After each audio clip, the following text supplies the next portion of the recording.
磨蹭什么呢？磨蹭！哎，这个都是我。哎，七爷，咱回来不是投奔二少主的吗？他咋把咱丢这儿不管了？嫡长主也是你能编排的，只要咱们对二少主尽忠，他自会许我等前程。来，继续，满地驴耍。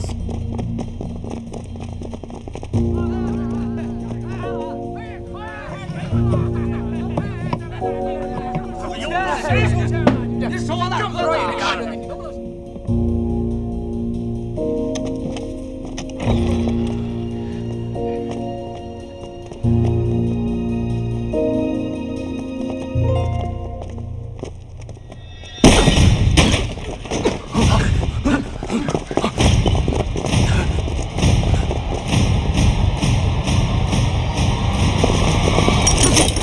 全部拿下，留活口。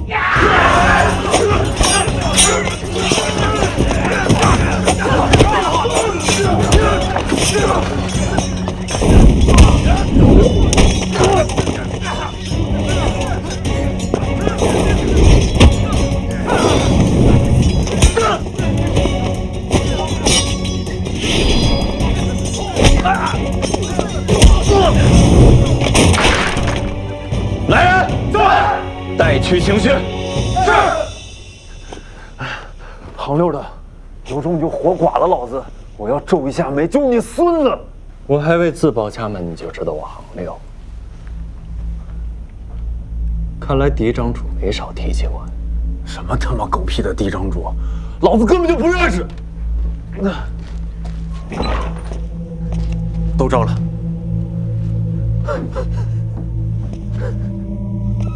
少他娘的炸老子！他们手里什么都没有，也指证不了谁。倒是你们用了私刑，就是屈打成招，按照星川的刑律，口供就不得作数，是吗？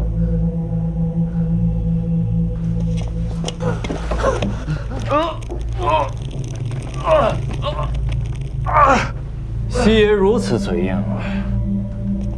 看来我二哥许了你极好的前程，但像你这样的亡命之徒，不可能任凭我二哥摆布。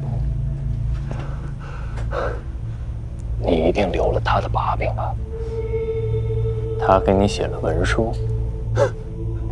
刘少主，你想象力也太丰富了，什么他妈狗屁文书，老子根本都没有。你不说，我可以一处处的查。你进城以后，我就派人跟踪你。你先去了驿站，然后去了酒楼，再是去了茶肆、当铺。你又不缺少银两，你为何要去当铺？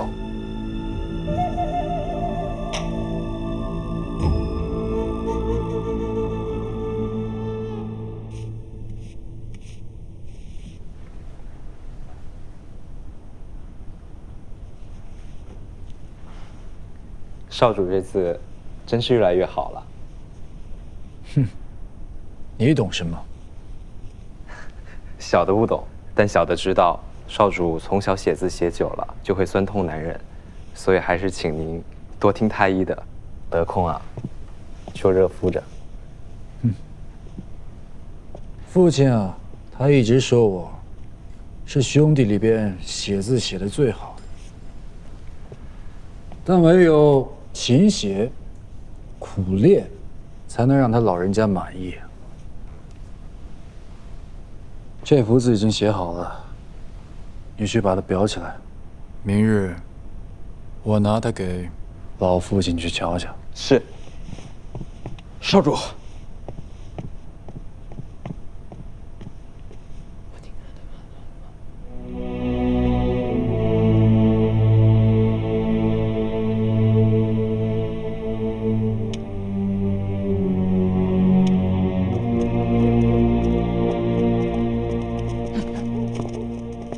刘少主先行一步去取证据了，我们尽快将这些人送往刑狱司。是，走。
回来了，受伤了吗？我没事。事情还顺利吗？证据找到了。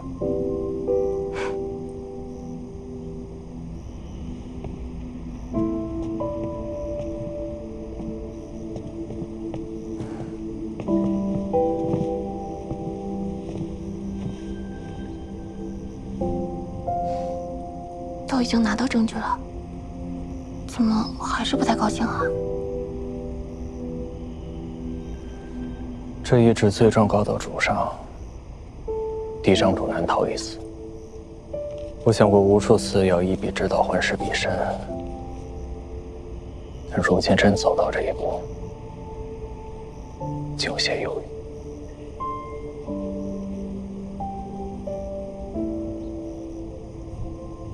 我们乡下地就放苹果，一筐苹果里，如果有一个烂掉了，那其余的都会烂掉，所以没办法，就只有将那个烂的挑出来。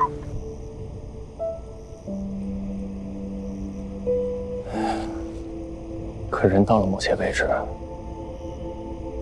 终究会身不由己。我怕我也会变成那样。你不会的，你本性就不是个坏人。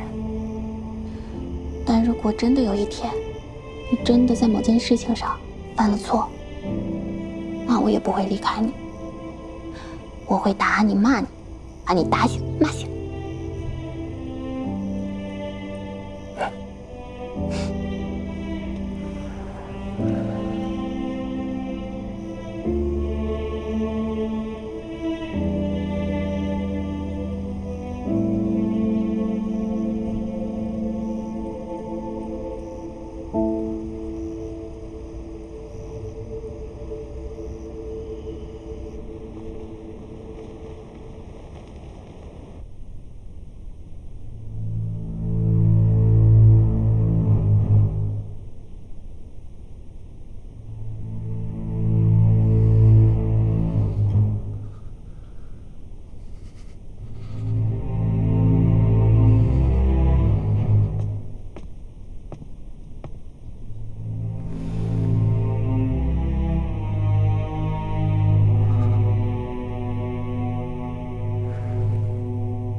这么久了，你怎么还在这儿啊？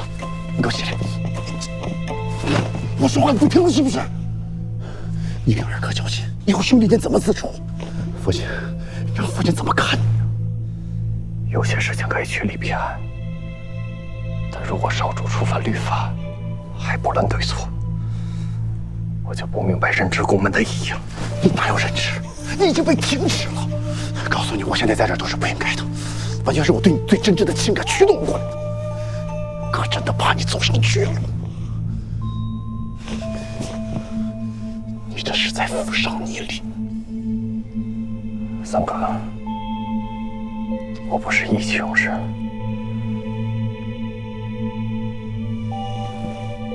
主上是万民的主上，律法亦是万民的律法。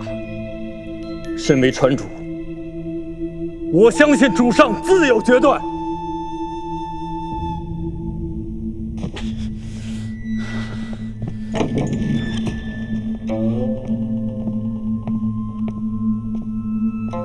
六少主，请。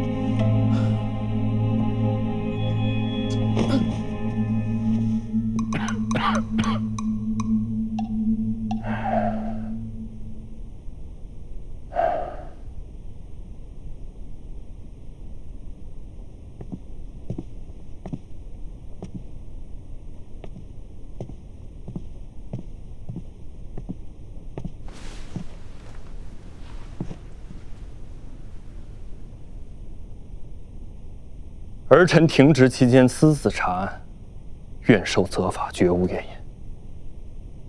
但假币案已水落石出，还请主上决断。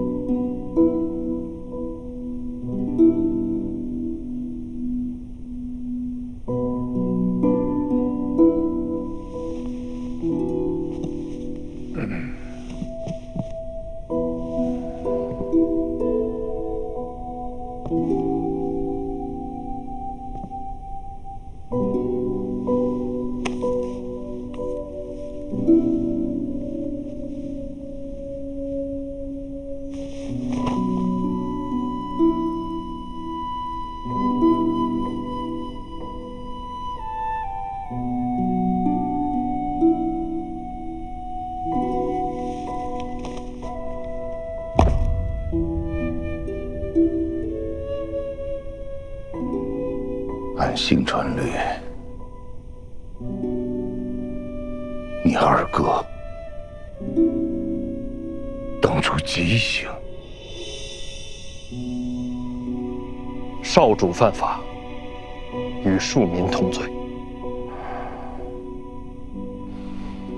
但刑律第236条，若少主犯错，向天下呈谢罪书，流放边境，各地死罪。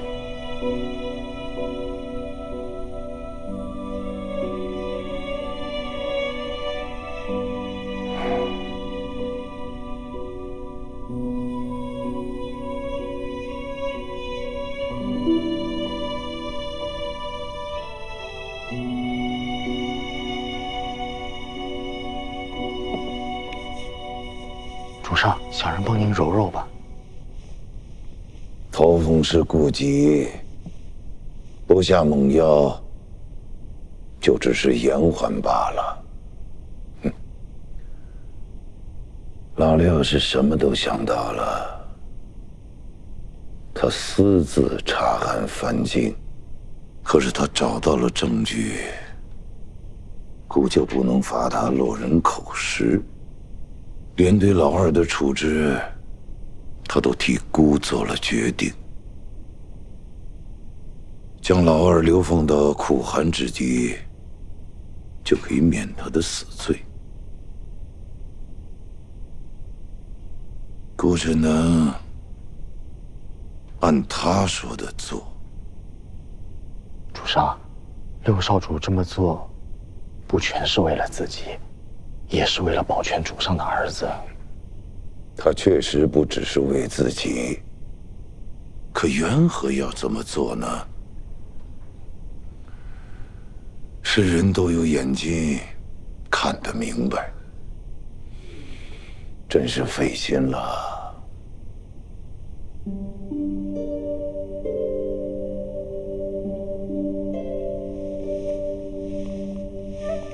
老二的字是姑手把手教的，他现在写的是越发好了，字中有君子如风，但人却没有。孤一介庶出，走到如今，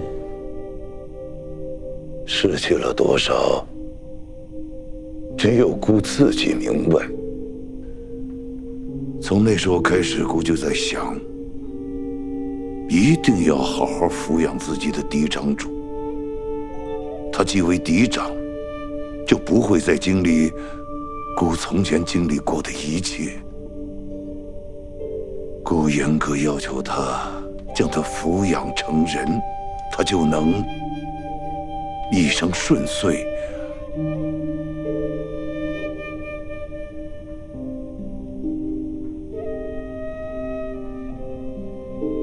可终究，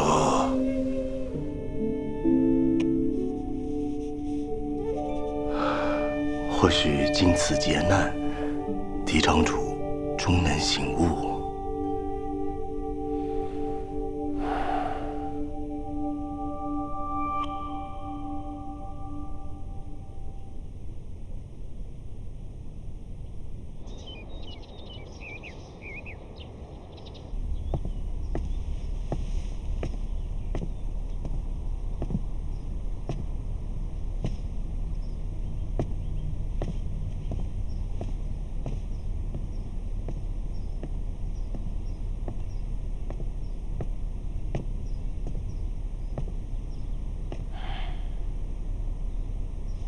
儿子给父亲请安。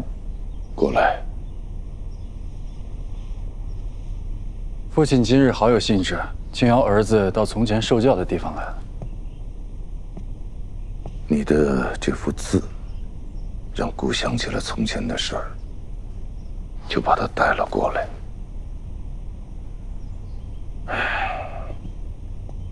你当年就坐在那张桌子上写字，比例不足，就一直练，一直练，才有如今的本事。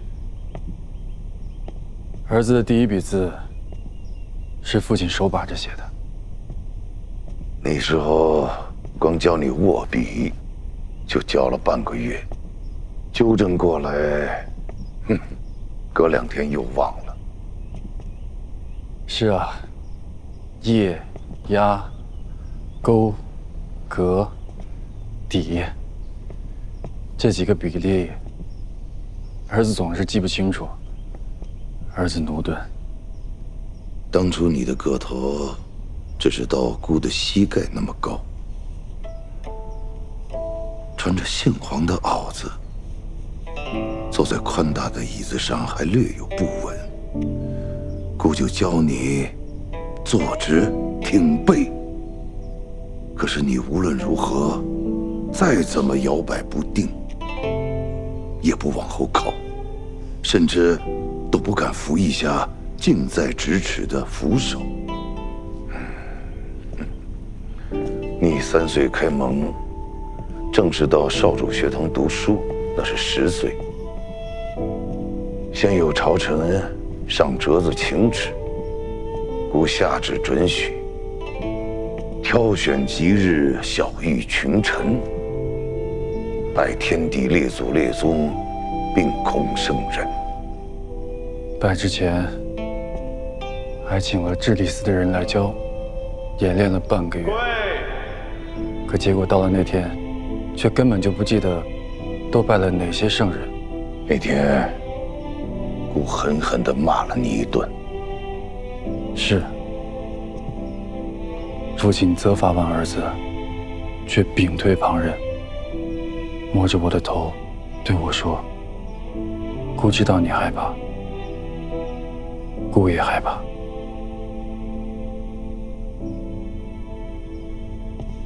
你还记得？儿子当然记得。那是怕旁人对你要求太过，让你失去了孩童的天性。但是呢，也要把最重要的责任交给你，所以只能对你苛责。儿臣明白。不论父亲对儿子多么苛责，都是为了儿子好。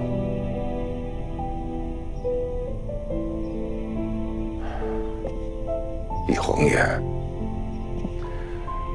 你都这么大了，你入学那日还仿如昨日。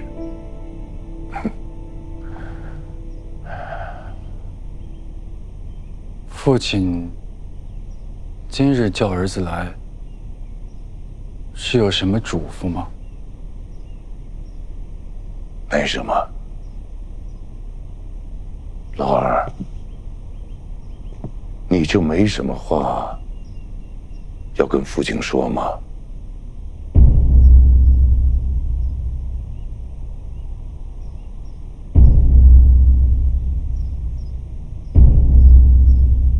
父亲日理万机，儿子祝父亲健康。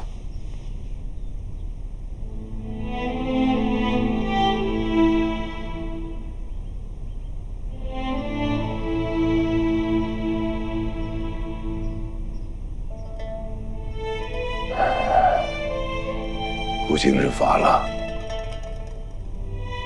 你回去歇着吧。是，儿子告退。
拿去训一司，让他们按上面说的办吧。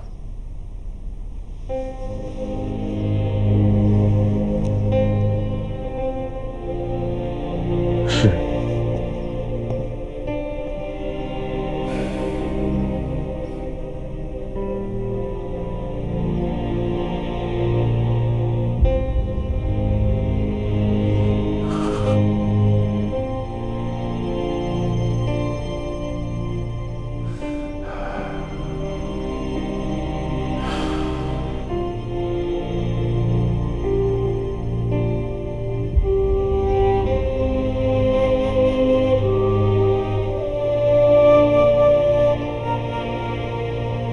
父亲，父亲，父亲，父亲！我要见父亲！你们让开！我是嫡长主，你们好大的胆子！让开！父亲，请父亲明察，是尹正基与上尉谗言诬告，请父亲不要听信佞臣之言，为了莫须有的贪污废除嫡长，四国未有，请父亲明察！父亲，父亲！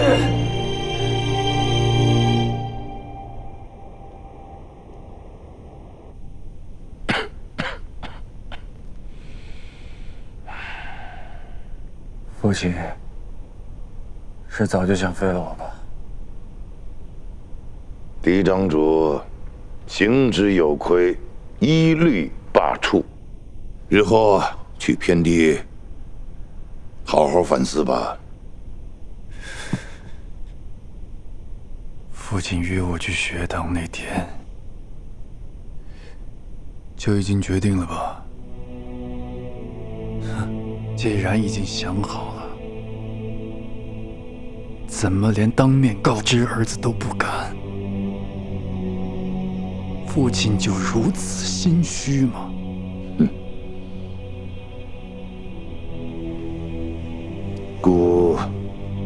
兴许什么？你口口声声说我是嫡长主，说把九川的未来由我来承担，那你却一直在扶着老刘，不就是想用他来算计我？放肆！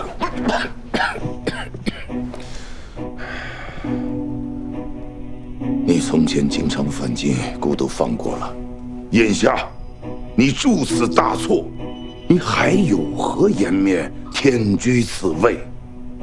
事到如今，还在说兄弟算计，你才是那个最能算计的人，德不配位。姑只后悔没能早点废掉你。我算计兄弟，我德不配位。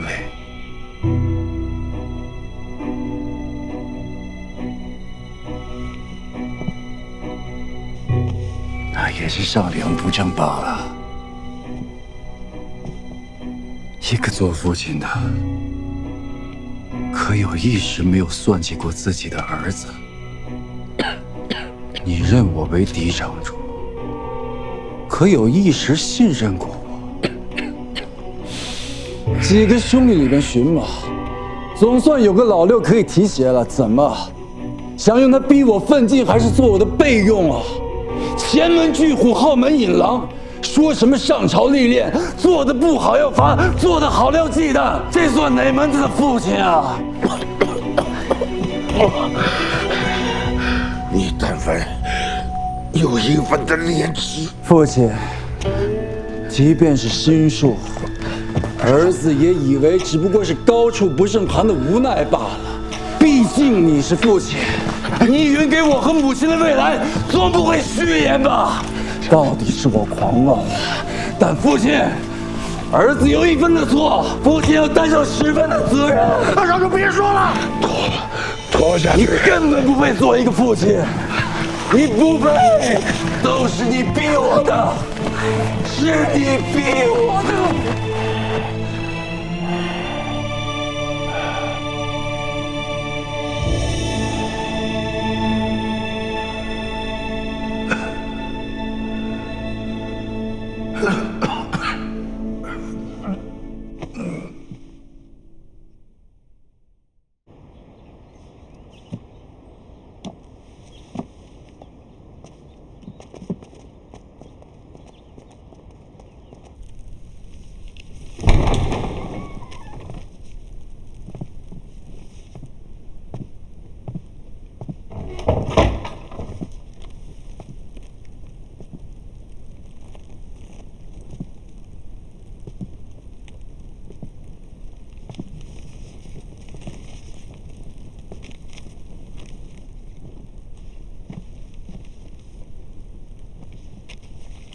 这么有闲心来笑话我，不去接受我的护政司吗？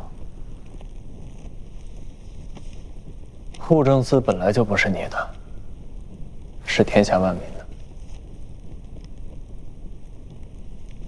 不用再跟我说这些冠冕堂皇的话了。你几次僭越查收我护政司的事儿，在下边广交下旨。你当真以为我不知道你想干什么？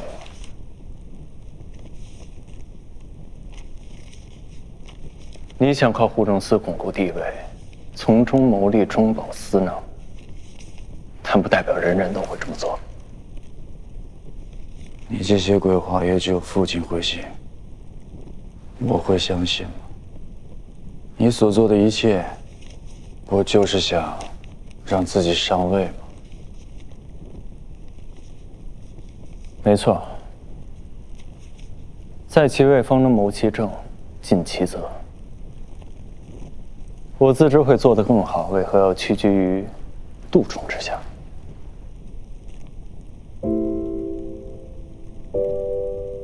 但你有此日，与我无关，都是自己咎由自取，德不配位罢了。德不配位，竟又是这个词啊！当年父亲赐印我之时，对我说我是嫡长主，要有责任。母亲也跟我说以后所有的东西都是我的。可是之后呢，父亲就再没说过这话。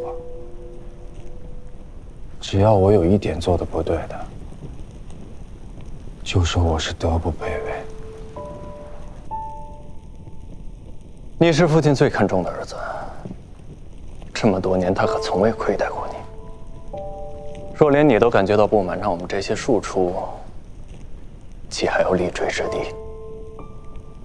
起初是看重我，所以打压我，监视我。这一座密不透风的牢笼给我。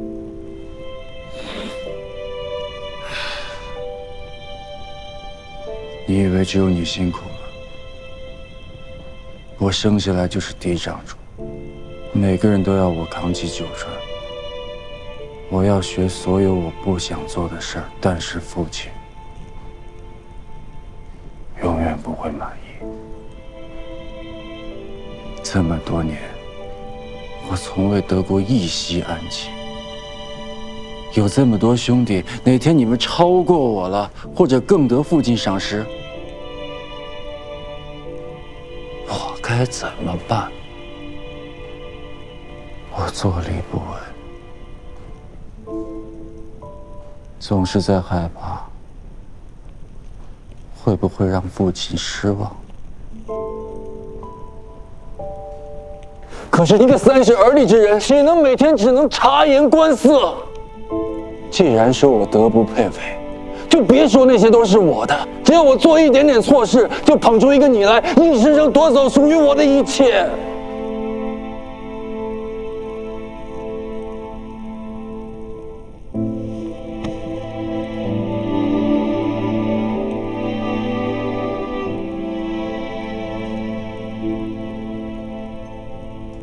不过我也告诉你，在这进宫之中，只要你得逞片刻欢愉，就会有永世不灭的悲哀。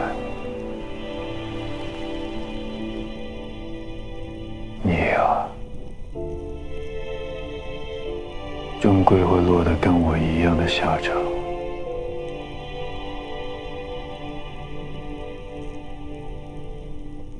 登高之人，就该有跌重的准备。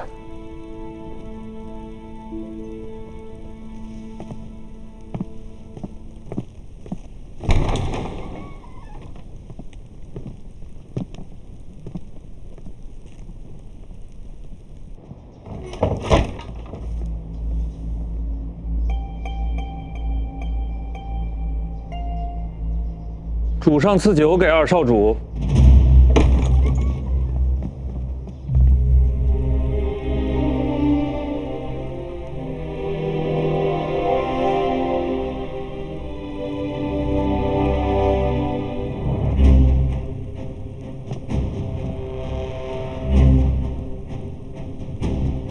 这是父亲的意思。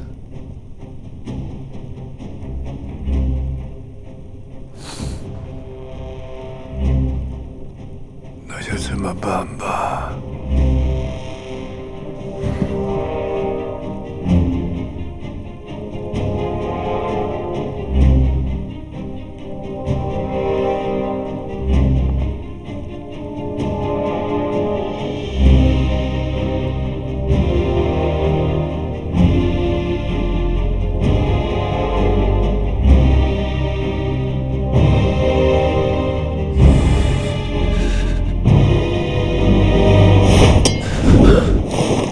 二哥，小心！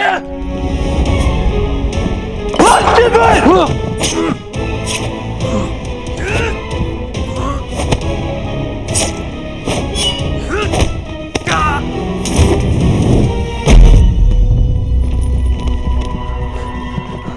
陈曦，老子没有卖你，你为何要灭老子的口？要不是因为你，老子不可能一无所有，老子做鬼都不会放过你。叫太医！二哥，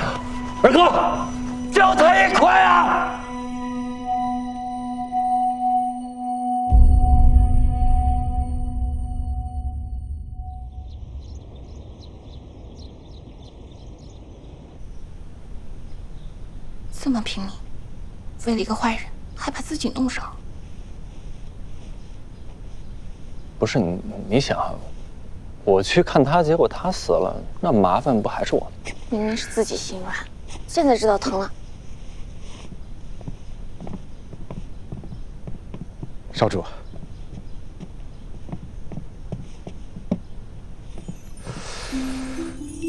你这是又研究了什么新菜，找我试毒吧？毒死你！来吧。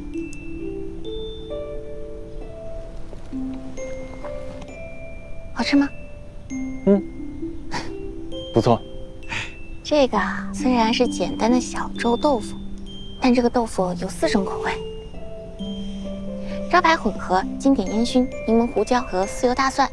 这4种口味的酱料都是侧夫人亲手为您调制的。谢谢。不用谢。少主，侧夫人，主上亲自来看您了，我们先回避一下吧。是，侧夫人，菜。哎呀，快！新川主到。父亲，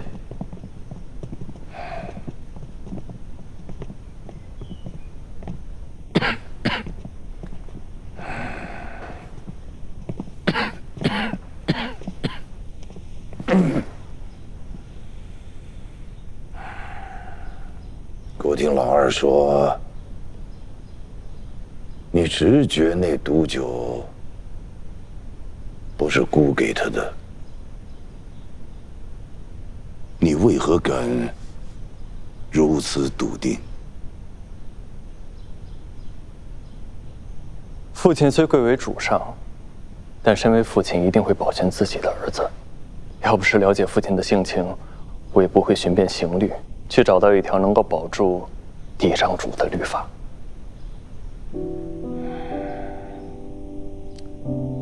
没想到你竟然是这么想的。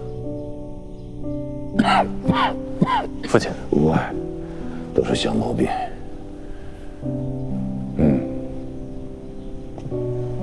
六少主，你保护兄长有功，这是深义之举。这回玉牌就给你了。日后若是你有所求，只要不触犯律法，姑都答应你。谢谢父亲。好了，你就好好养伤，等痊愈了再回朝吧。是。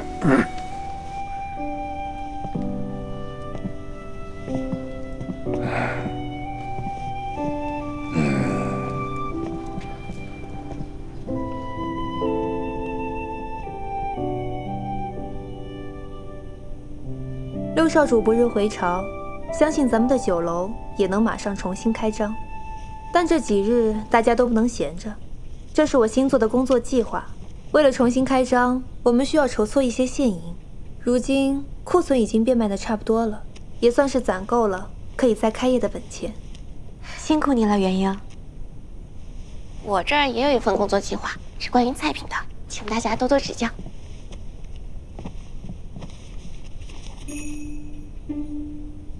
这是你写的啊？哇，你这写的也太好了，这上面还有图呢，这是元英才会做出来的呀，这字也越来越好了。是啊，是元英先生监督的好，快给元英看看。元英先生请过目。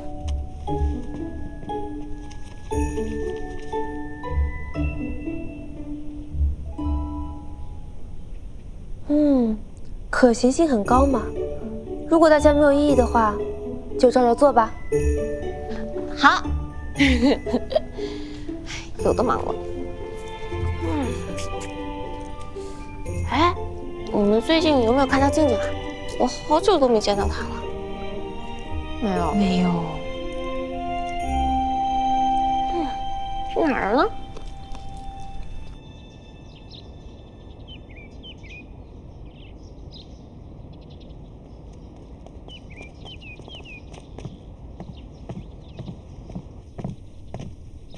椅子我们要搬走。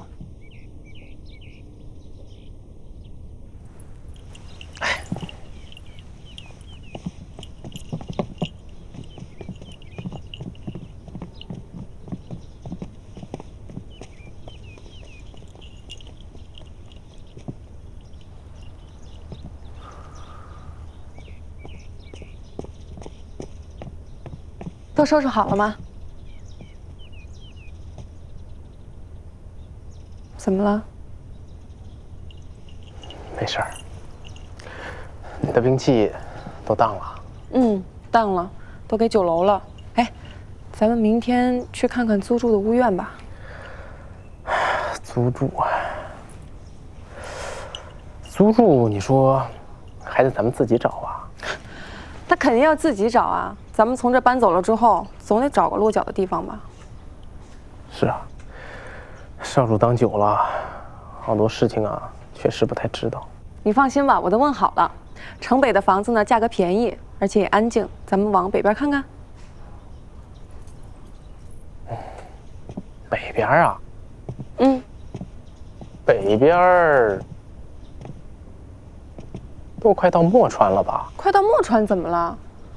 冬天呢还能下雪，况且，咱们在没有找到新的生计之前，能省一点就省一点吧。你呀，养尊处优惯了，这些自然不懂。是啊，我是不懂，所以我觉得这日子呀，是过不下去了。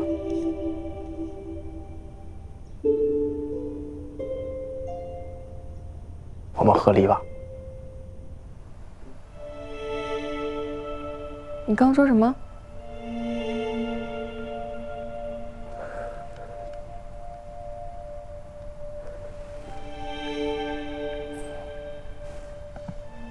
和离啊，你看啊，你不喜欢我，我也不，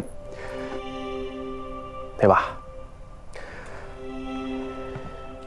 辛苦你这段时间对我的照顾了。我现在身体已经痊愈了，能自理了。咱们还是分开吧，对谁都好啊。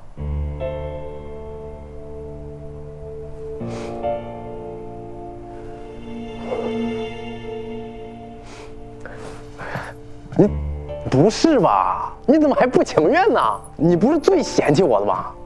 你不会真看上我了吧？啊！这些日子不是过得挺好的吗？啊，好吗？哎，你看这好吗？这边这好吗？什么都没有，连个椅子都没有，这就叫好了？我们在一起本来就是因为联姻，现在我不是少主了，没意义了，联姻没意义了，算了吧。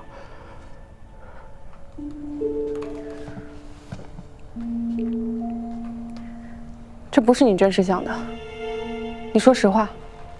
好，既然你非得问，我就告诉你，我心里有别人了。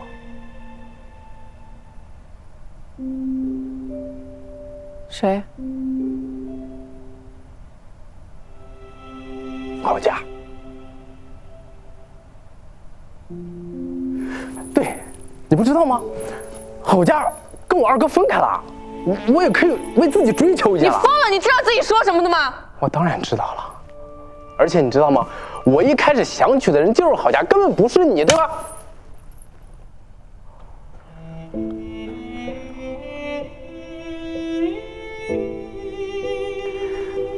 我们不合适啊，性格不合。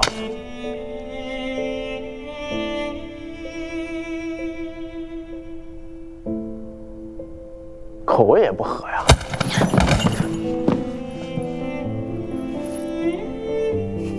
真的不合适。趁现在没有感情，咱们分开嘛。分开你也不会太难过，对吧？算我对不起你，行了吧？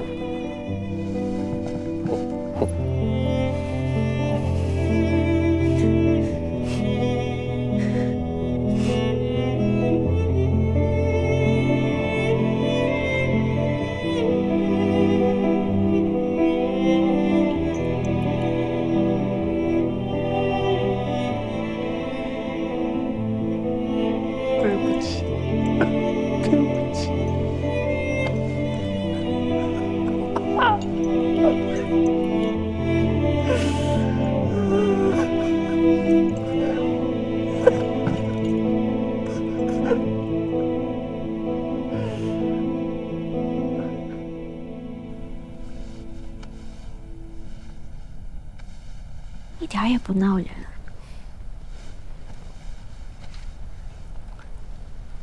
你说这小孩长得可真快呀，这没几天的功夫就大了这么多。这段时间你忙前忙后的，看上去整个人都瘦了不少呢。那不正好吗？自从到了新川，我就不停的吃，而且现在不用减肥，还能变瘦，多好。一直在你这里白吃白住的，我这心里实在是过意不去。这几天我想了想，酒楼的事情呢，我不擅长，我就不在这儿瞎掺和了。但是我可以出去做一些自己擅长的营生，补贴一些也是好的。营生？姑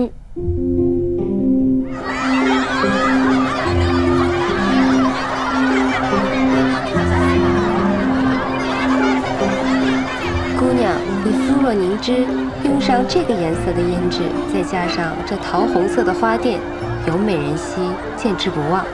你呢，比较适合这桂花手油，冬日劳作，手有皲裂，用上这手油之后啊，手如柔荑，楚楚动人。真的不错。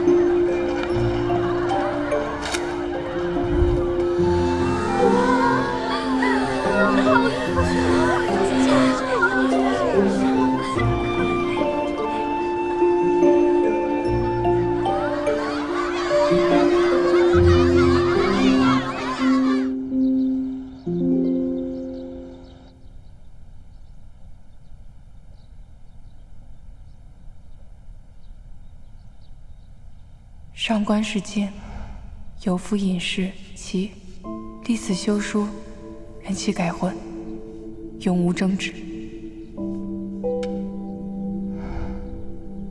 这真是他写的？不知他还有谁呀？休书都能写错字儿。难怪这2日总觉得不对劲儿。吴少主，这么大的事儿，你也不告诉我们一声，就这么瞒着？武少主，你到底怎么想的呀？就让他这么走了？不然呢？让他留在新川，跟我一起受苦吗？二哥出事之后，我以为主上会有所改变，可是内务府的人还是来抄家了。我把家底儿都翻空了，才发现我是真的没有用，根本就没存下什么钱。你说我这样，我连自己我都照顾不了，我怎么照顾他啊？我配照顾他吗？吴少主，对不住，我们府上事情太多了，不知道你们这么……哎，跟你们没关系，是我自己以前啊，太不争气了。吴少主，容我多问一句，上官不是只会独善其身的人。这个节骨眼儿，他更不可能丢下你。你对他说了什么，他才走的？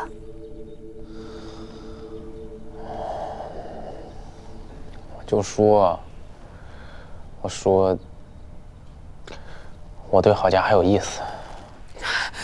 你有病吧？这种话你也能说出口？找什么借口不好，偏偏找这个，真是笨猪拱齐犁，自讨苦吃。确实离谱。不过你也别训他了，他自己肯定也不好受。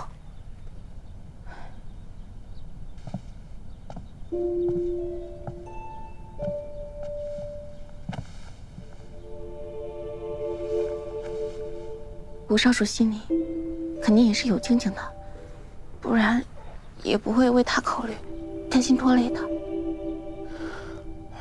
现在说这个还有什么用？有用的。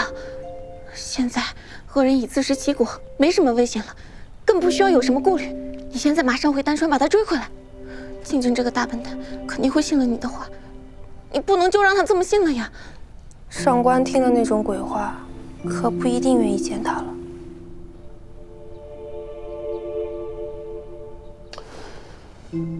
我不去，我都说那样的话了，他肯定不会原谅我的。你再说了，就算他肯跟我回来，又能怎么样呢？跟我受苦受穷，啊？何必呢？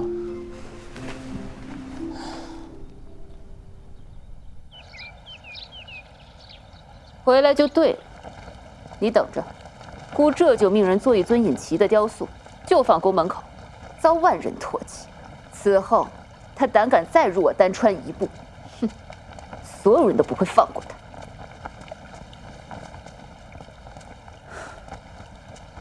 他不会再来丹川了，永远都不会了。静儿，你不会真对他上心了吧？哼，若你真对他动了心思，他却辜负了你，那姑一定叫人杀了他。没有，姐姐，我没有，怎么可能？一丝一毫都没有，下辈子都不可能。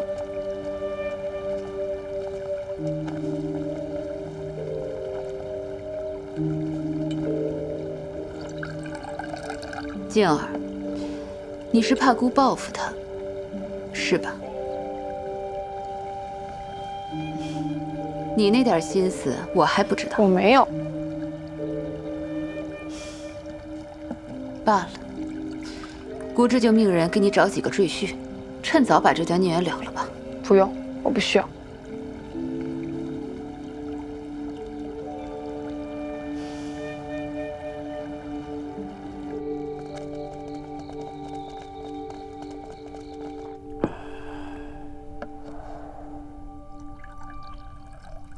这几日交给9个，住在客房。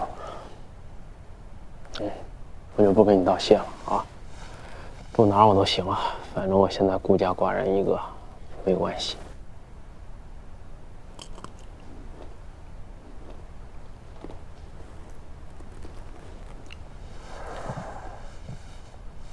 小弟无能，对不住5个。日后我定会。哎呀，你说这些干嘛？你走。当哥哥的保护弟弟，那不是理所应当的吗？再说啊，我觉得现在这结果都不坏啊，好歹保住了你，是吧？我觉得自己已经很可以了。那个始作俑者也被你打败了，全当你给我报仇了啊！等父亲消息以后，我再去问。算了，父亲下的令啊，是不会收回的。你挺适合走仕途的，一直做的都不错。我呢，胸无大志，本来就不适合入城，现在反倒落得自由了。这官场真没意思。你们是想去做同僚？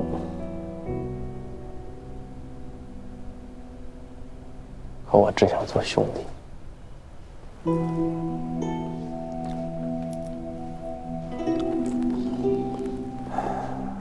虽然你平时看着大大咧咧，但却是最懂道理。唉，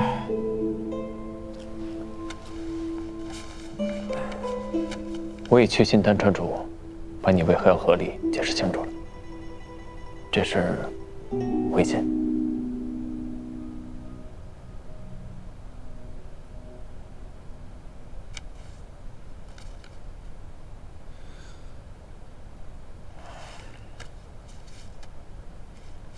算了，演这样了还有什么意义啊？写的肯定都是骂我的话。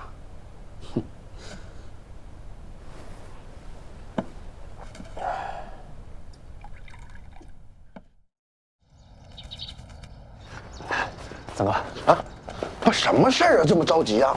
这来时候还不这样，现在瞅瞅。呀，这3天了，不吃不喝。这面壁呢呀？这是啊？这咋还哭了呢？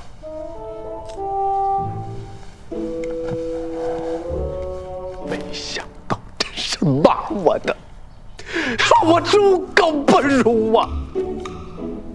这多大点事儿啊！这人生太难了，我参不透啊！参不透就不参，老五啊，不至于啊，不就跑了个媳妇吗？我那一屋子媳妇都跑了，你这才跑了一个，问题不大。跟我相比啊，小巫见大巫啊！走，跟哥吃饭去。我不吃。当时宫里号召节衣缩食，阿静就是这么样子面壁静思的。如今他悟了道，我却悟了他。你是悟了饭呐！走，不是悟了我们的感情，没错，我们的感情比一碗饭重要的多。我要阿静，我们的感情还比不上饭吗？阿静啊，阿静，哎，阿静，我不吃饭，吃饭哪来？我不吃饭。来，老五啊，糖醋块，你爱吃啊？来尝尝。松鼠桂鱼、糖醋鸡块、糖醋小排，这全是你爱吃的甜口。尝尝。来呀，糖醋里脊。我要吃糖醋辣椒啊！你有辣椒给我来一点也行。这，您哪道菜需要加辣椒啊？心虚吗？你赶紧的。不是少主，有辣椒简直就是侮辱的作品啊！你拿走。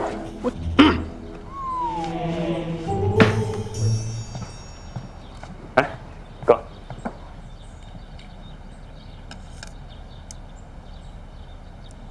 要，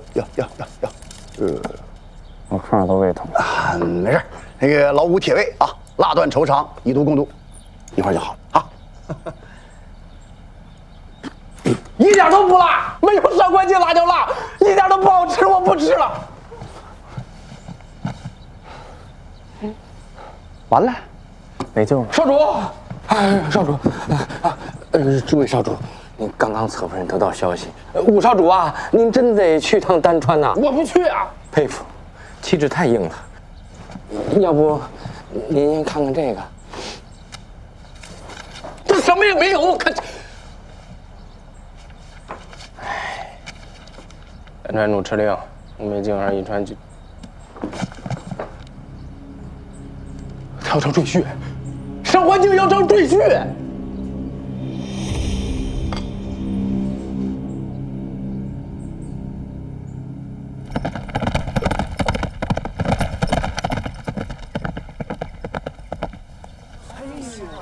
居然有如此胆大包天的父亲！哎，客官，您吃点什么？来，先把马牵了。我来。对手是对家派来的，他是新传过来的。这画像看着也不英俊，我觉得真人可没法。哎，你看，道貌岸然的，还那么不要脸。对呀。哎呀，所以长得像人也不代表能干人事儿。这也不是人干的事。哎，真是挤人呢这是。新川偃旗，本郡主弃夫也，有负郡主真心，使古今第一负心汉。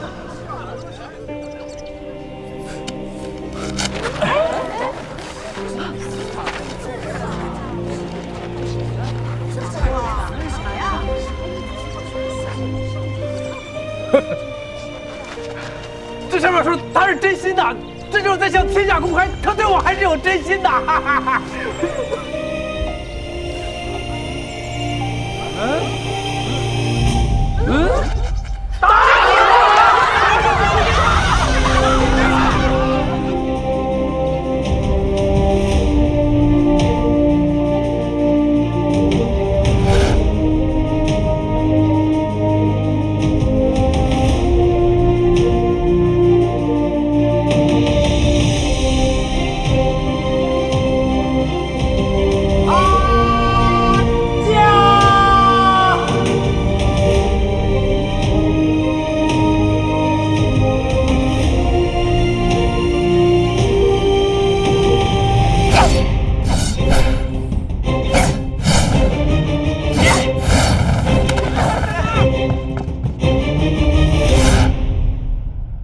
上官，什么夫人？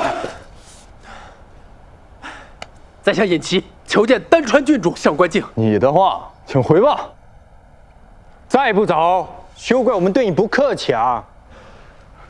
我不能走，把方儿通报一声，除非郡主亲口说不见我，否则郡主和主上都亲口说了，绝不见，还不可滚！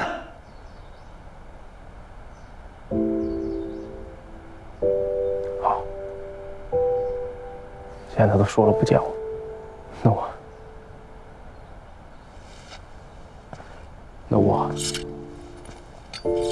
那我就在这等他。嘿，你放心，我绝不打扰你们。他1日不来，我就跪1日；2日不来，我就跪2日；日日不来，我就一直跪下去。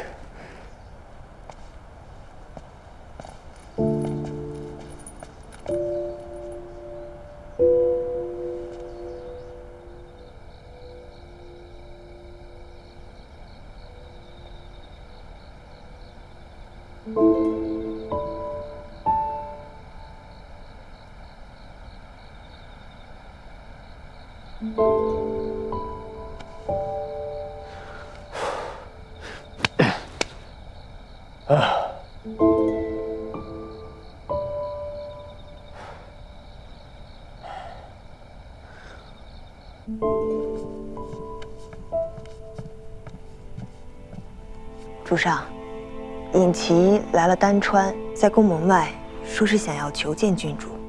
哼，他还真有脸来。守卫本不想通报，但他一动不动的在宫门口跪了几个时辰，他们到底有些心软。臣去命人将他赶走。等等，就让他跪着吧，多受点苦，是他应得的。是。明日选拔赘婿，挑几个好的，从宫外带进来，就从尹琦眼前过。您是还想给他机会？哼，他也配。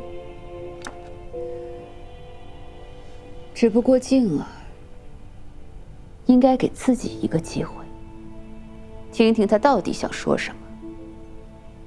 要杀要剐，静儿自有决断，姑只负责递刀罢了。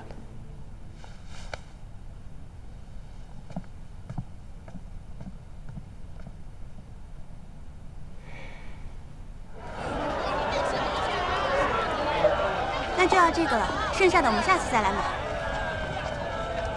公子，有什么想要的吗？有，你这身打扮倒是挺俊俏的嘛。二位，您的梅子酒。来，尝一尝。我可不吃什么夜市的东西。这是九川美食会的新菜品——辣豆皮酸笋包。酸笋。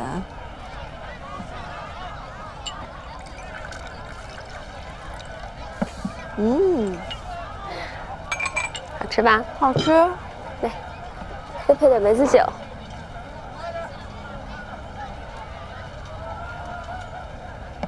之前，那个男人，他压根就不想过来看看你和孩子。我想，可能你也不愿意见他，所以就没有劝他。他可千万别来，我怕他来了，我的眼睛流脓生疮。你现在说话可真够厉害的，当初这些话估计也是烂肚子里的吧？是啊，他是不配我再忍他了。不过说真的，我看他怎么看都看不顺眼，我就在想，你说以前我怎么会那么爱他？那是你啊，我从来没有喜欢过他，我喜欢的只是他的地位。可谁知道啊，人家比我还能算计，所以这人啊，只能做自己的东家。言之有理。对了，你那个孩子，要不要我在外面重新再另一个新的房子，帮你一起照顾？不用，我这孩子异父异母都挺好的，忙的时候我就把孩子放他们那儿。义父，你是说老六吗？他不是应该是孩子的叔叔吗？孩子没有父亲，哪来的叔叔？哦，高，来，敬你一个。哎呀，你这太吵了，你不要吵！哎呀，你看小老鼠啊，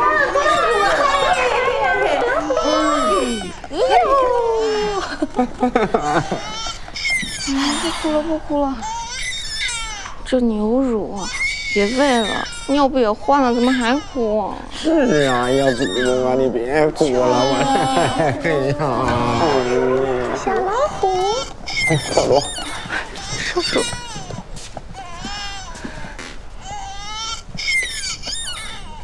小罗，都是小人不好，不会哄孩子，吵着您了。嗯，不哭了？哭了。哎呀，不愧是我家少主啊，天纵英才呀！上至80岁的老翁，下至襁褓中的婴儿，只要少主出手，没有搞不定的。玉萍、玉展呢？我们去把书房收拾一下。好。哎呀，好温馨啊！哎呀，好。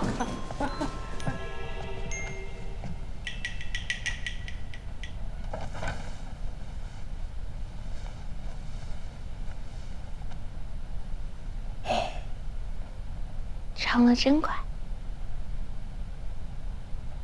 你是怎么做到的？医书上写，叶婉英同寝室以后会腹痛，坊间叫猪毛风，只要揉一揉就好。我们少主啊，可真厉害，上到80岁老人，下至襁褓中的幼童，只要你出手，没有搞不定。怎么还不让夸了？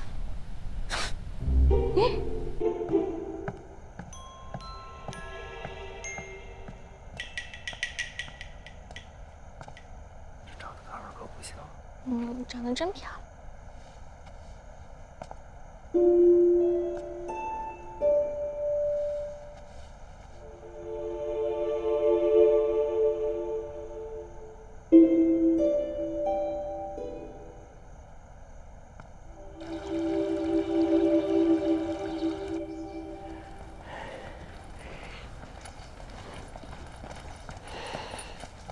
动岗了。说过了，郡主是不会见你的，快走吧。我不走，我要在这儿等他，直到他肯替我道歉。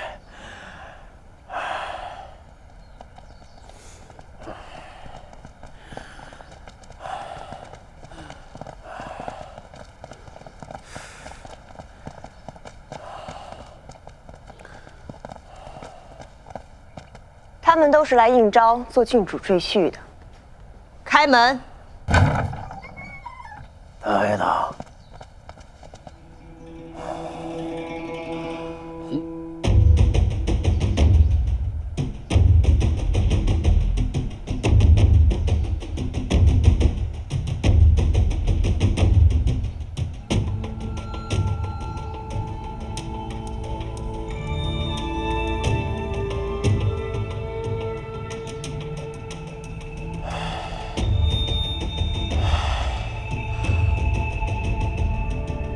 我也要批。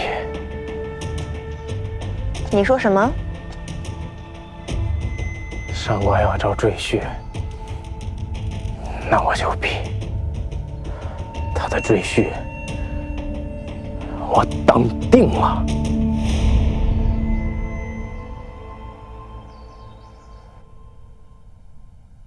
我们将选出你们中最适合入赘丹川宫的人，一共3关。这第1关，众所周知，郡主喜欢吃辣。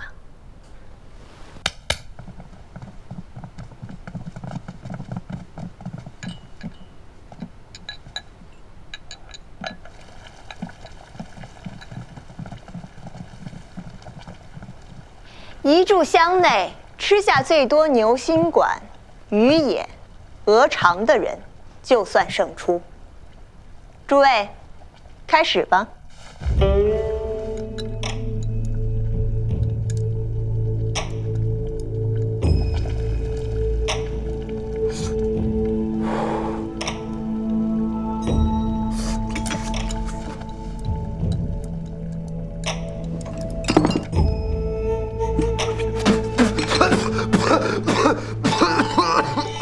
这一锅的辣度非比寻常，不要以为你们是丹川人就可以受得住。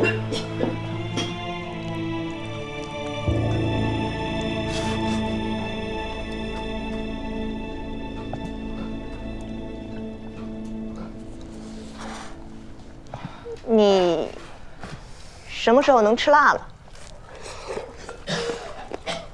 在新川啊，我和上官在一起的时候，我已经逐渐能体会到吃辣的快乐了。也许啊，这辣的痛感，远远比不上失去它来的凄凉。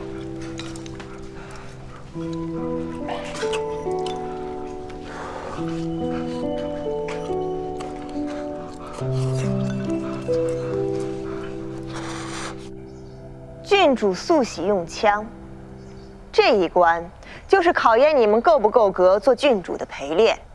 诸位可以自选兵器，从你先开始。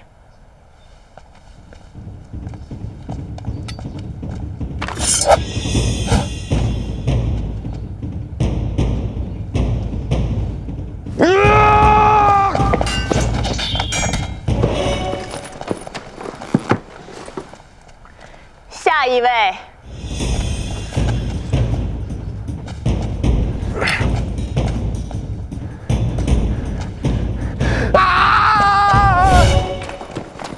下一位。啊。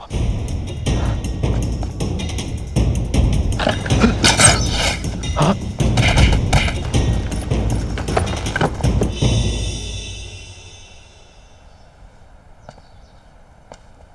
到你了。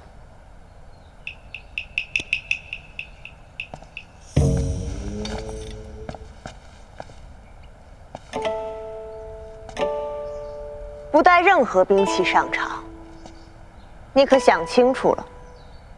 废话少说，开始吧。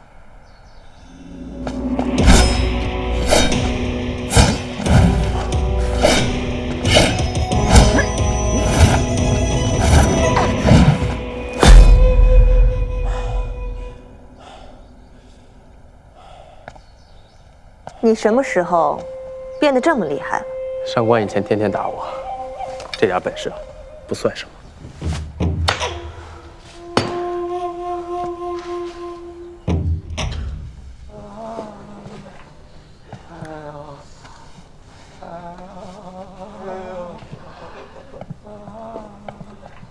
这最后一关，就是你们每人选出一份礼物，送给郡主，让她开心。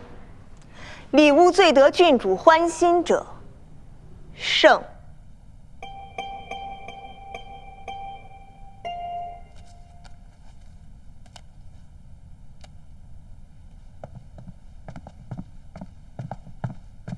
姐姐，我不需要招赘。上次咱俩不是都说好了吗？你答应我，我去做我想做的事情，怎么现在又弄这种比试？姑知道你不需要，可万一你日后想要个伴儿了，或许正值坠龄的男子就没有合适的了。姑先替你选好，预备着哈。姐姐，好了，听姑的没错。主上，郡主，赘婿比试已经结束，这是他们最后递交的考题。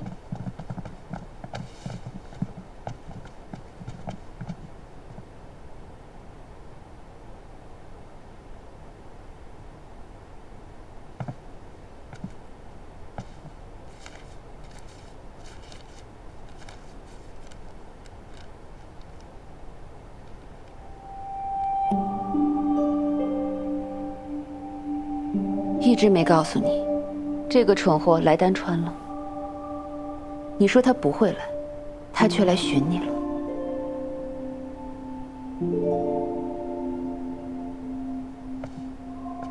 见或不见，都在于你自己。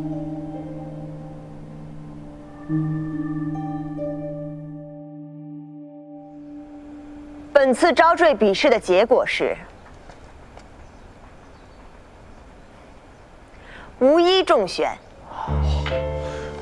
请各位到宫门口各自领50两，回家去吧。50两，50两，还愣着跟着回家领银子，走走走走走。让我见见他，哪怕我不配当赘婿，我就想见他一面。放肆！把他拖出去！别赶我走，我就想见他一下，我当面给他道个歉。他要是不原谅我，我马上就走，行不行？啊！我求你了，以后要撒娇谎我都认，我就想求一个跟他见面的机会，我想当面给他道个歉呀！放开我！放开我！放开他吧！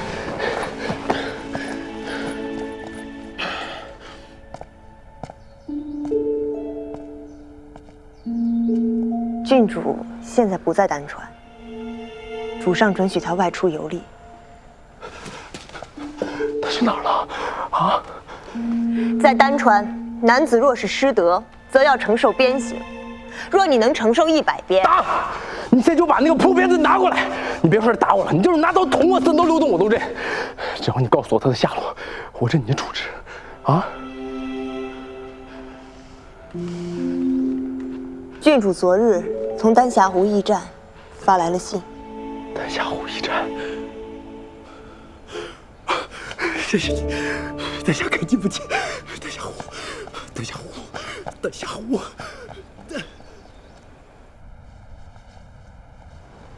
今日召集诸卿，是为了户政司一事。户政司需交由其他少主主理，诸卿都可举荐人才。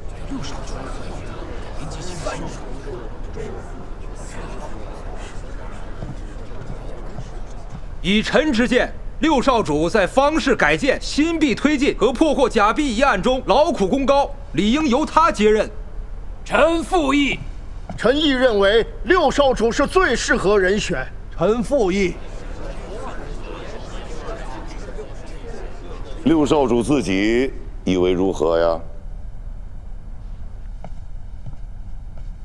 回禀主上，儿臣管理九川事务司已属不易，不当忝居他位。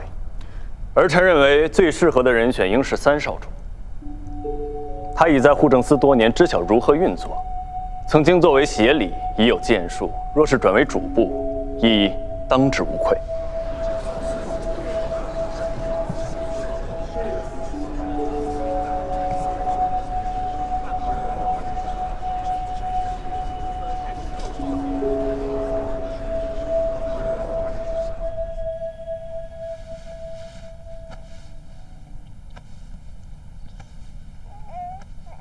海棠姐，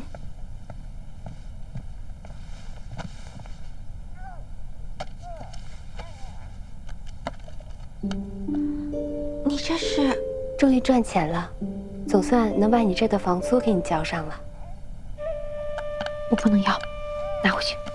你就收下吧，你带这个孩子更需要钱，我不要。如果你想让我跟长乐踏踏实实在这里住下来，你就收下。 眼下商铺困难，我知道你们急需用钱，况且我出去摆摊儿，那些东西有很多也是你们的手工，咱俩之间就不要推来推去的了。好，那我就不客气了。真的赚了不少呢。海棠姐，海棠姐，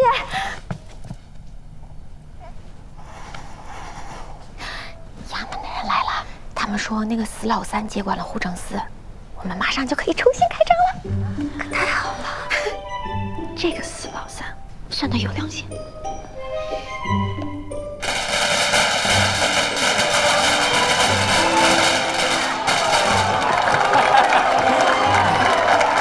各位父老乡亲，今是我们九川美食会重新开业，菜品做了一系列调整，诸位要不要进来品尝一下啊？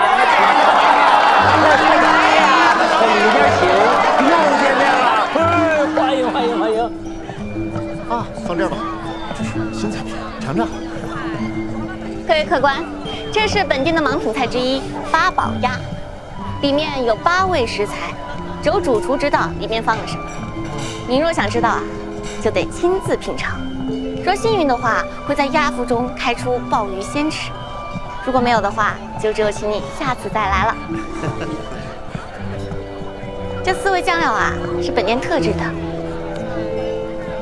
招牌混合咸香，经典烟熏有烤肉味，柠檬胡椒清爽，这酥油大蒜啊，有些鲜甜，各位慢用。各位慢用。谢谢掌柜，谢谢掌柜。海棠姐，这个月的账目可能要重新梳理一下了，把闭店期间和开店之后都分开写，方便我们以后计算盈亏。好，小魏，我发现你越来越像元英了。他是我先生，我不像他，像谁啊？袁先生，我这次的表现有5分吧。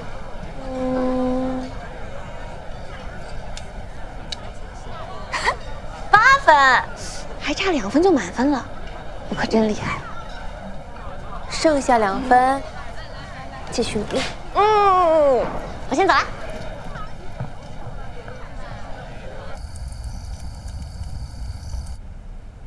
我们就进去看一眼，劳烦官爷通融。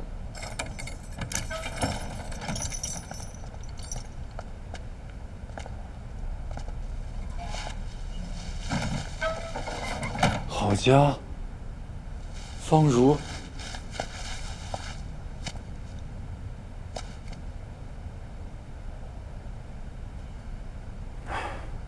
我是真没想到，你们竟会对我如此牵挂。牵挂你？你清醒一点吧。你以前怎么对待我们的，你自己心里没点数吗？你还敢这么想？是真的没长心啊！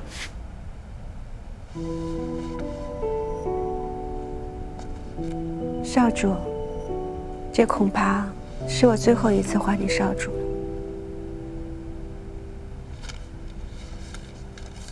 今天我到这儿来，就是想让你签了这个。这是休书。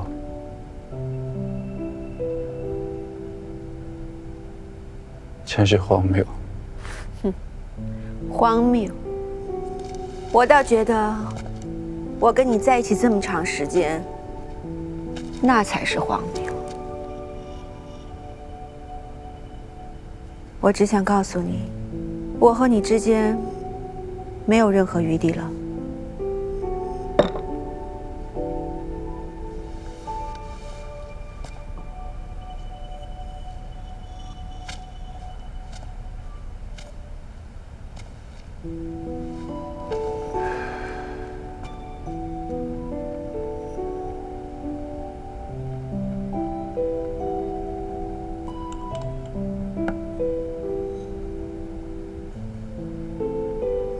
我以后也会告诉我的孩子，他的父亲到底是什么样的人。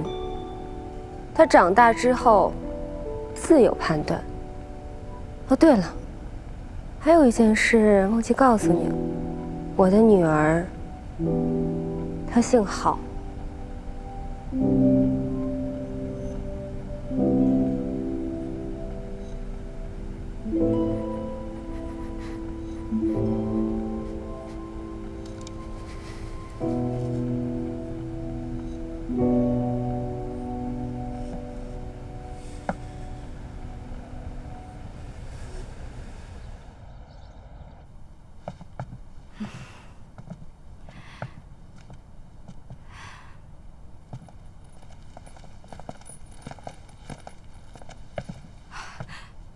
松儿，母亲，快起来，快起来，起来！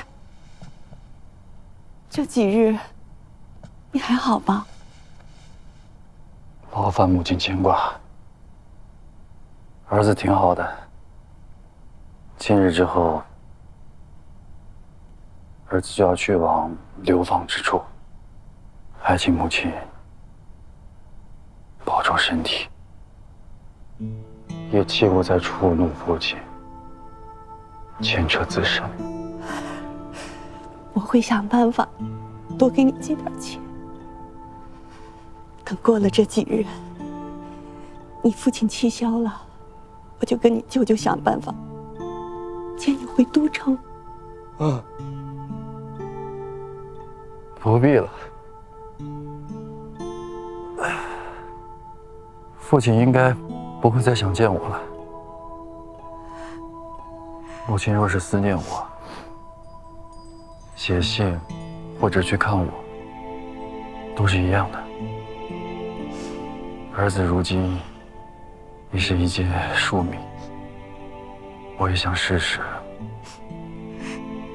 靠自己双手去生活，挺好的。反正不用再去做什么囚笼困兽了。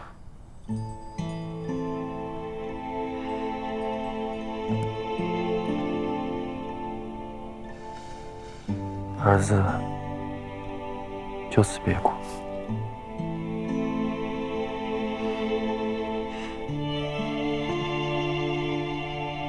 二哥，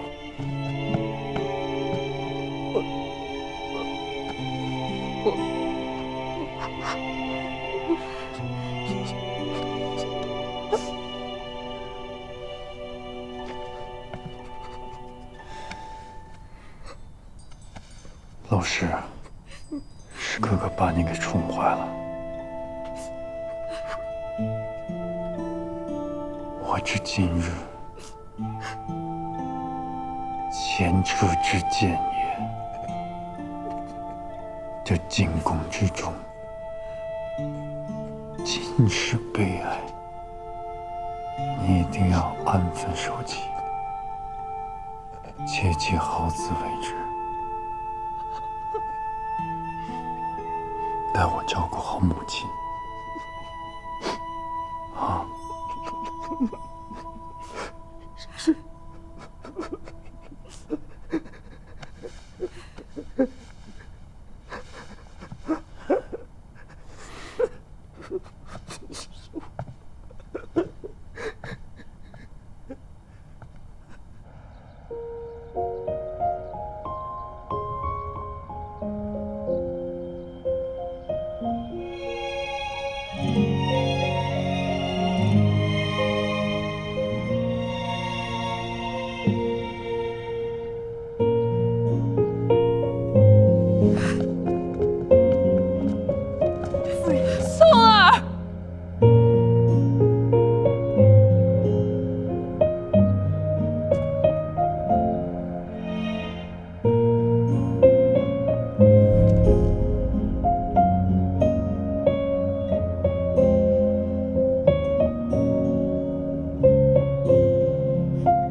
儿子感念母亲，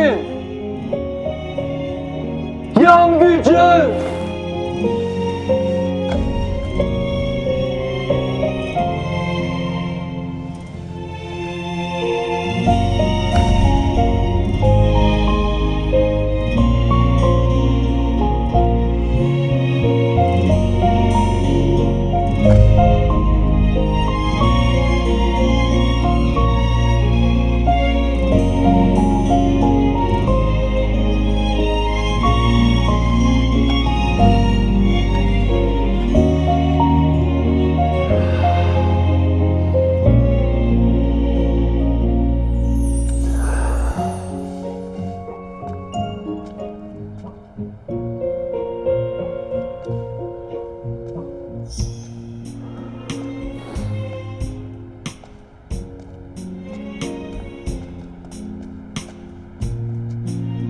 这是主上托我交给您的，往后一切保重。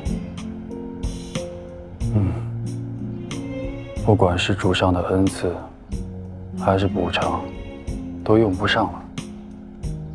藏兵是去静思济国的，何须这些黄百成？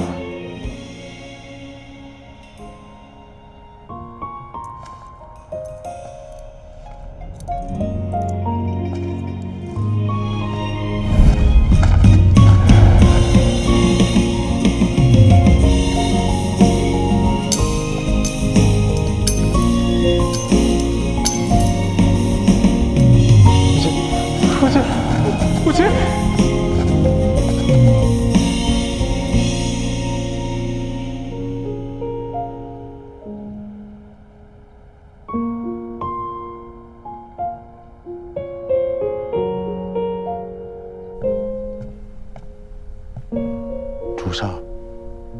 二少主已经走了，但是这包袱，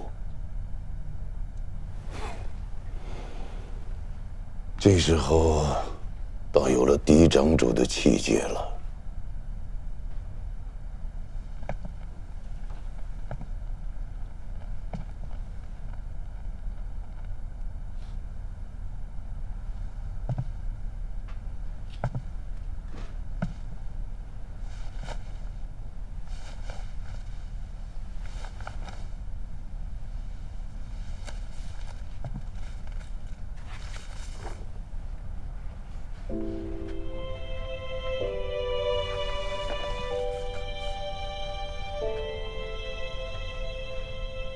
为子不孝，为兄不悌，终究是父之过。没能想出好的方法，督导训诫。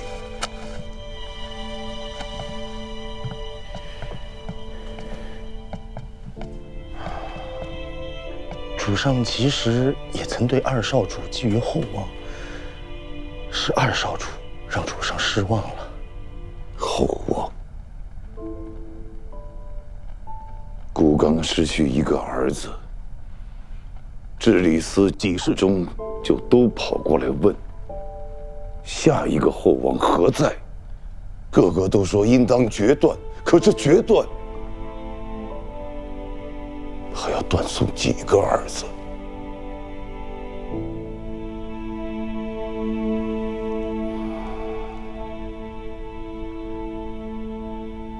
这些时日，老三代管的户政司做得如何呀？啊，回主上，三少主凡事都与六少主有商有量，举措倒也得宜。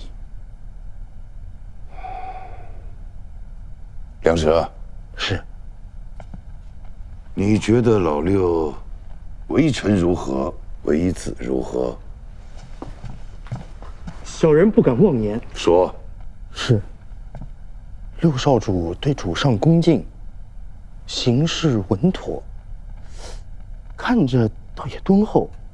这晨曦一案中，他并没有借势赶尽杀绝，所以一夜之间便得了仁德之名。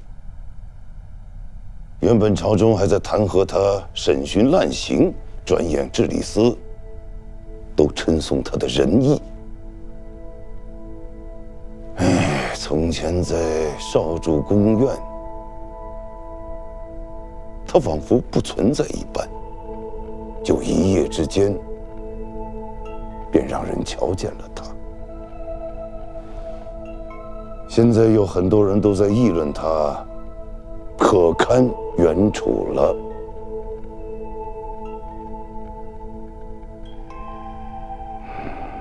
起来吧。谢主上。你也不必在姑的面前战战兢兢的不敢说话，姑都明白。儿子是好儿子，只是在这宫中父慈子孝的时机总是太少了。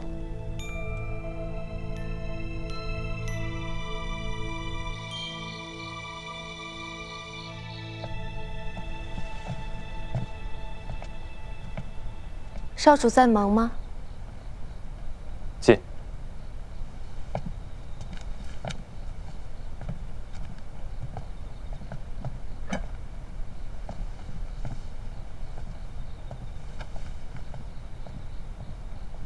这一幕似曾相识啊。今日我去酒楼，李薇把一切处理得很好，已经能够独当一面了。郡主费心了。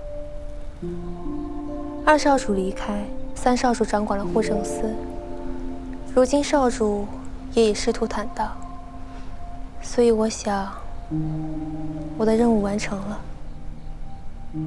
郡主是想离开？我觉得是时候了。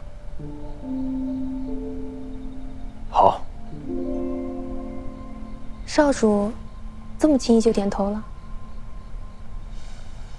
不然呢？我还能把你困在这一方宅院不成？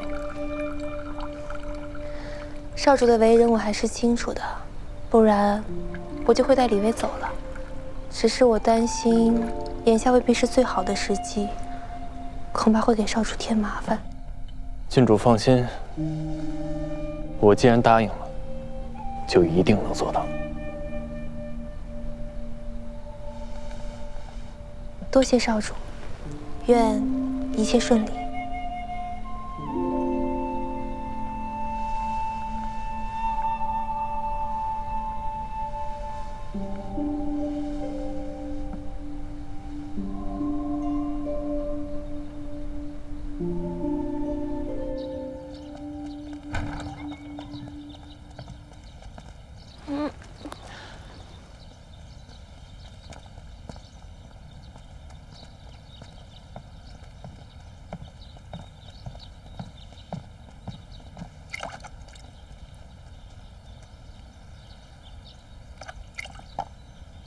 已经交过了，谁这么勤快啊？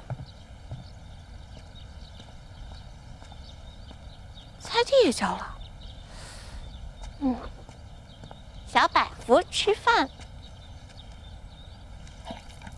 这么早就吃上了，谁给你弄的？那就多吃一些。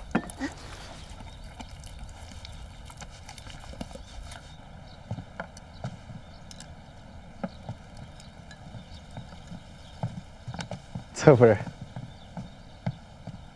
好丰盛啊！这些都是夫人特地交代，全都是您爱吃的。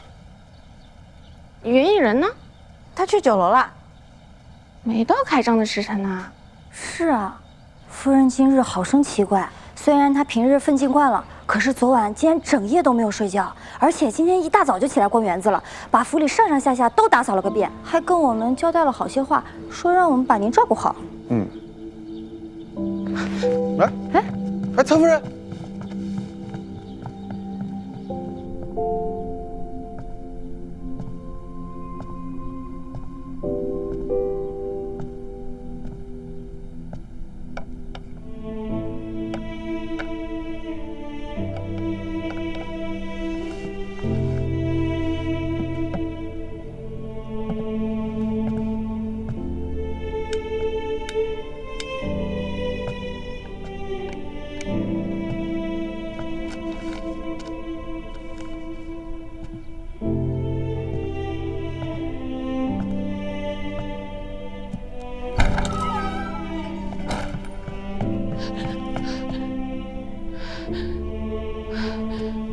怎么了？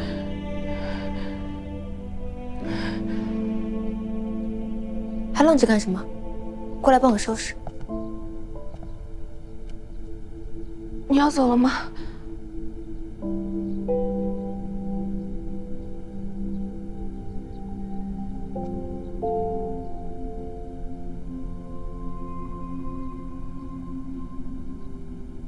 府内的各项事宜，你都已经得心应手。玉嫔、玉盏，几个都是好的，用不着我多说，他们就能好好听你的话。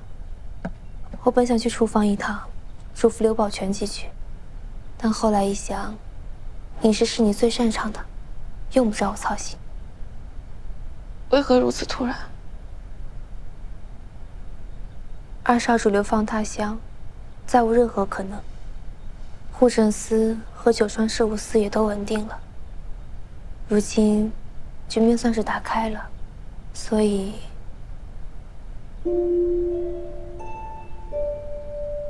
少主现在去找新川主了，估计这会儿再说和离的事儿了。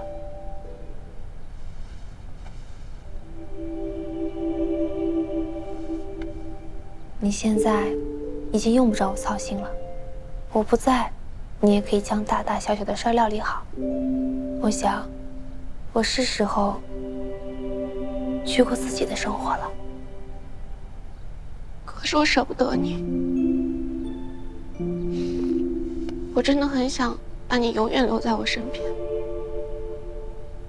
但我也知道我不能。你是世界上最闪耀的人，要去更高的地方，过更好的日子。你一定要过上自己想要的生活。你也是，我们都可以过上想要的生活。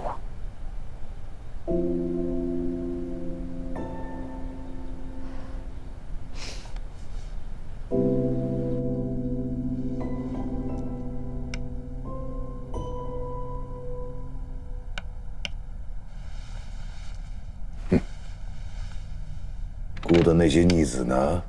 你应该知道他们现在在干什么吧？五哥最近去了丹川，去找上官郡主，估计又会吃不少苦。他不是不喜欢那个丹川郡主吗？这么看来还是喜欢吧。去了几日了？去了有些时日。等他复信，我拿回来您看看他这字有没有长进。哎呀，他那笔烂字定是越写越像狗怕。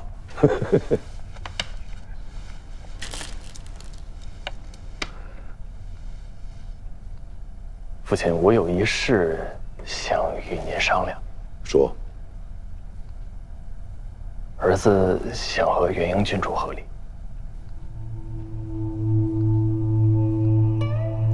你们一个个的怎都如此荒唐？星传从前甚少有夫妇离绝的，如今少主的内眷却都落了跑。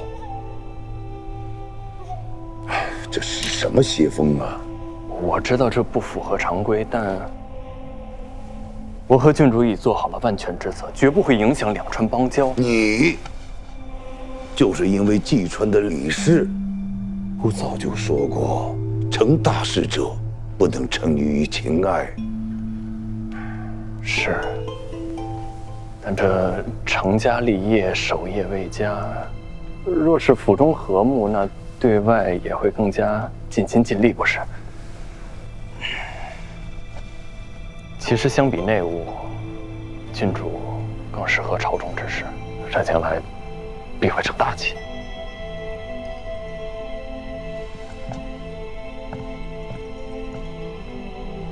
儿臣斗胆想用之前的赏赐换郡主一个自由，任何责罚，我都愿意接受。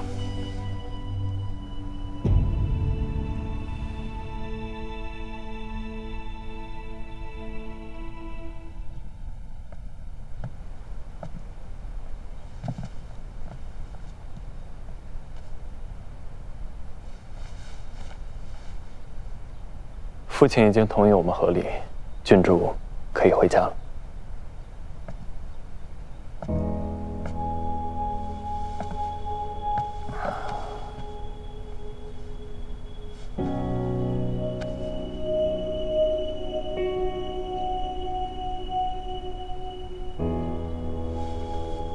接下来就是要想如何全副金传主了。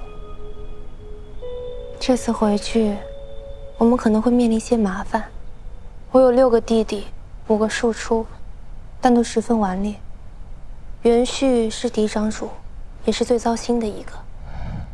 但父母疼爱，凡事都以他为重，甚至不让我当面训斥他。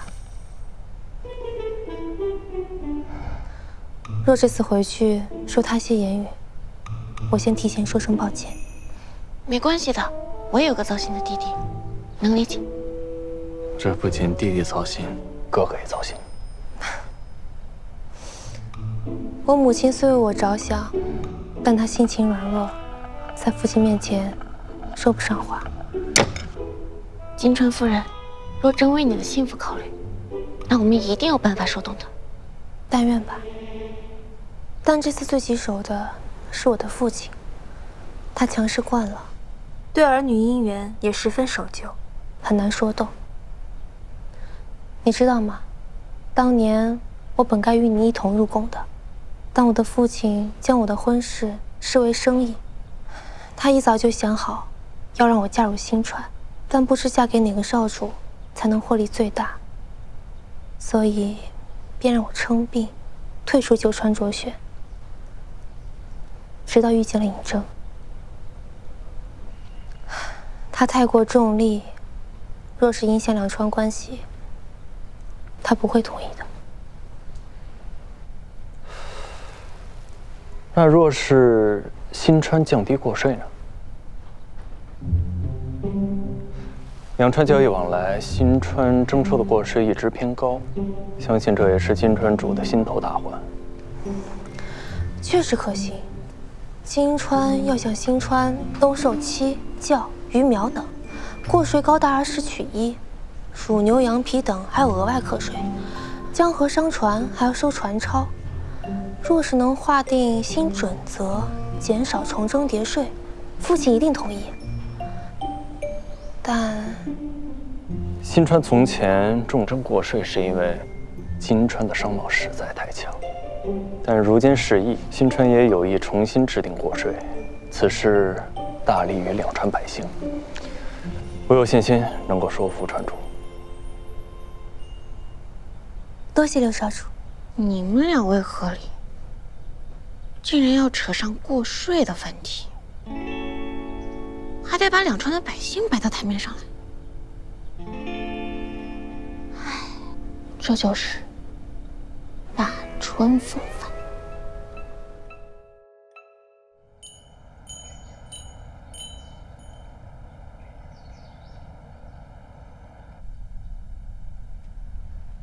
殿下，皇庭民巷的宅子是前朝古建，不能随意推倒啊。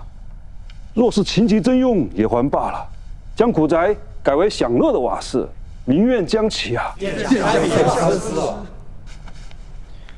不破不立嘛。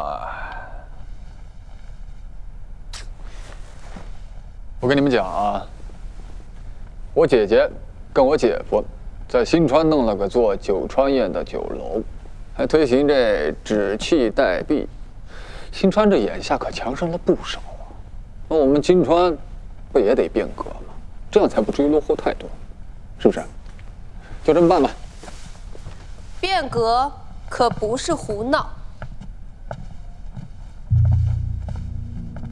姐，举措为百姓计，才是革新。你为了享乐而毁坏古建，是无知、无耻。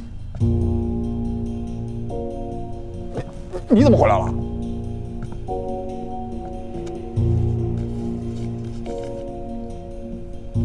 这已经是3日前的公文了，你到现在还没做主笔，父亲怎会允许你与臣子议政？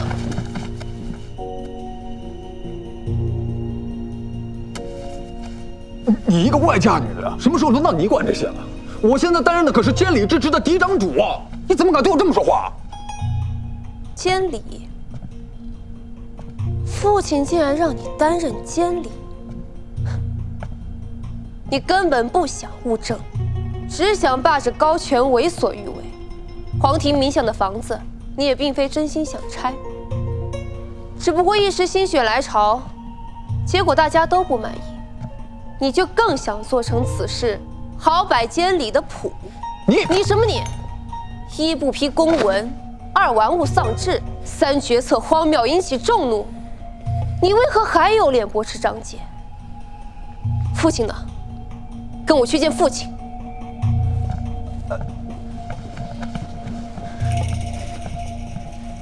你们还在干什么？给我下去！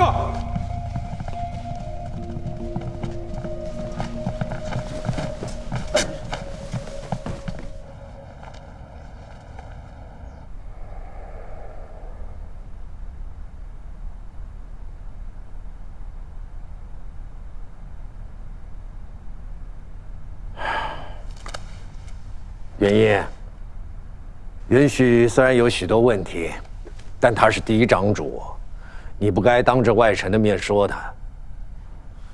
就是啊，姐夫你也不管管他。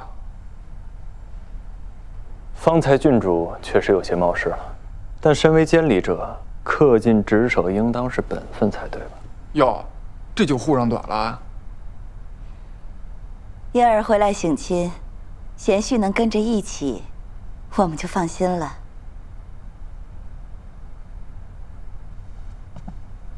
这次回来前，我也写过信给母亲，说明此番并非是为了省亲，而是想……知道。你是怕你婚后我没见过女婿不放心吗？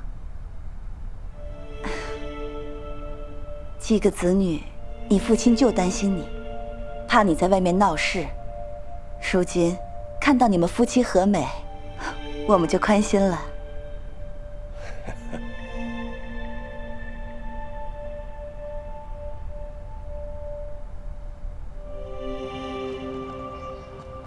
没想到母亲竟然堵住我的口。适才那个情况，实在不好提合理。对不起，这不能怪你。如今新川的朝政是由嫡长主带。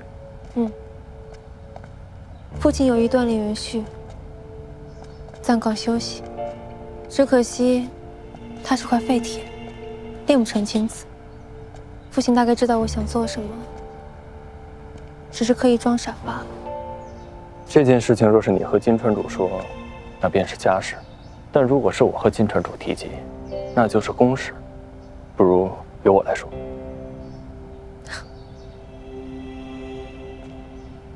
我自幼便是如此，但凡想做的事，都是做不成的。我以为处处做到最好，他们就会知道我的。原来，就算他们知道我比几个兄弟都强，也还是觉得我只是女儿。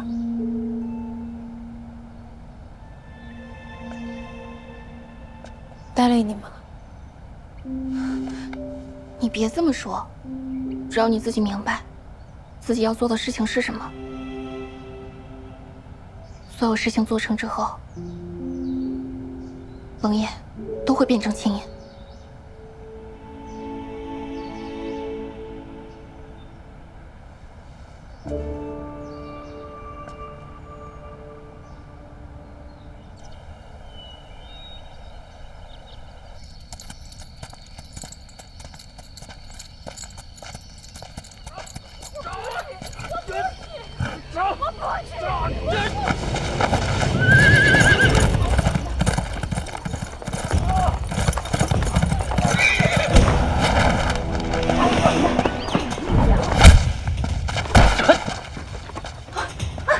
玉霞，救命！丹川地界竟敢对妇人动手！这是我老婆，关你什么事？给我走！这个王八赌徒，输了房子，赔了地，他现在还要卖我，点卖妻子换钱，你还是不是人了？这是我们家的事，你少管！给我走！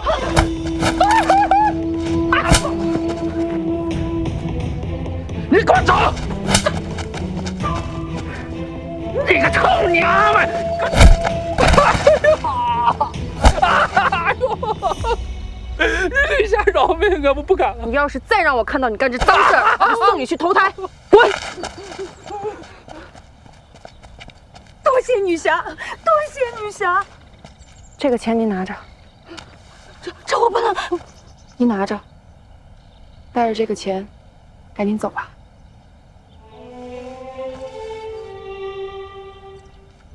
多谢女侠。别，你快起来，你快起来。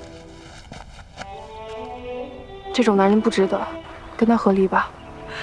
以后就一个人好好的生活。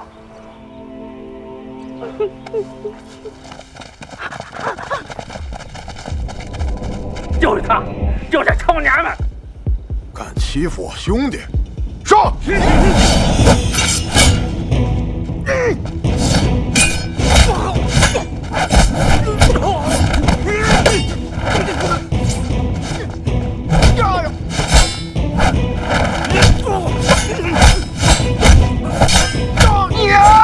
我来啦！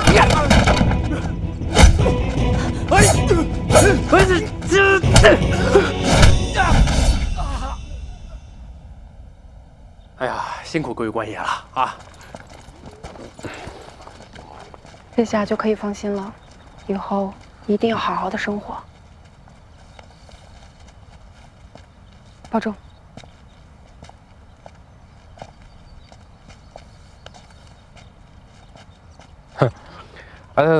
带走了。对了，你当那些兵器我都赎回来了，主要没了，我就暂时放老六那边了。我休书上写的清清楚楚，你还来干嘛？哎呀，你当时走太急了，你可能还不知道，我到你们丹川参加那个招赘比试了。我在给你说休书的事情。那休书不算数，你连我名字都写错了，我是山字旁的齐，不是误入歧途的齐，那不是我休书，我不要。我那就是给你写的，我管你是哪个齐。我不管，我没签字画押就不算，而且我还有话跟你说呢。上官啊，我上次说的那些我都是骗你的，我什么都没有了，我怕你跟我一起吃苦，怕你受牵连，所以我那天我是想好了我要赶你走的，可是我说什么你都不相信，我一着急我就说了那样的笑话。你走之后我就后悔了，我真后悔了，我知道我不应该那么做，李维他们都骂我好几顿了，我实在是太蠢了，所以说我必须过来当面给你道个歉，对不起啊。你说我自己我怎么样都行，但如果我连累了你，我真的承受不了。所以，在你心里边，我就是没有办法跟你共同进退的人呗。我不是这个意思，我是怕我自己我护不了你。我知道你很难原谅我，但李维他们骂我骂对了，我不管再怎么样，也不能胡说自己喜欢旁人。况且那个人还是你朋友。好，歉你也道完了，你可以走了吗？我知道我自己挺无耻的，但是我还有点小贪心，我就想知道你还能不能原谅我，我还有机会吗？没关系啊，你不用着急回答我啊，这个问题我已经想好了，我就跟着你，你不能赶我走啊。你不走，我走。对了，还有你这个头发，头发怎么了？不是，上官，不是，我这头发就是为了配合你，你不是要行走江湖吗？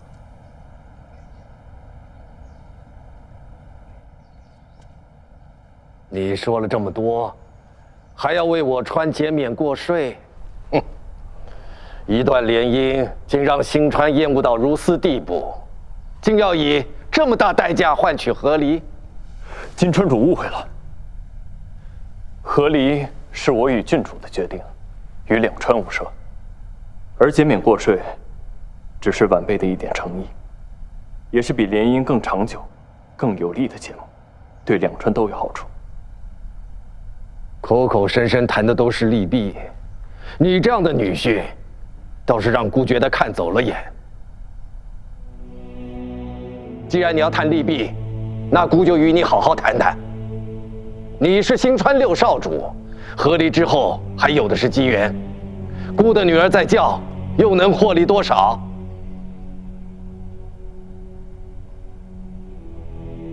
谈生意可以，谈和离绝不可能。父亲，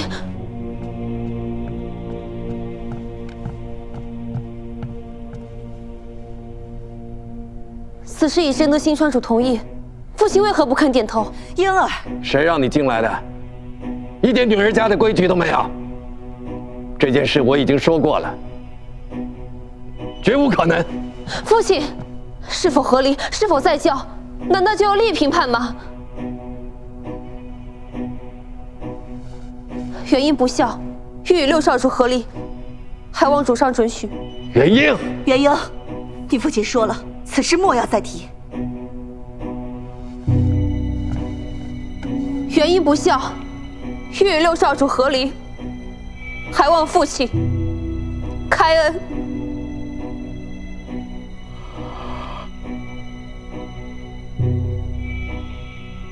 来人，把郡主带回去，闭门思过，让他自己好好想清楚。金川主三思啊！六少主，姑眼下管教的是闹和离的顽劣小女，若你们姻缘稳固，姑自然不会为难她。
位官爷，我这儿有些好酒，孝敬二位。金川侍卫绝不在执勤时饮酒，请六少主侧夫人自重。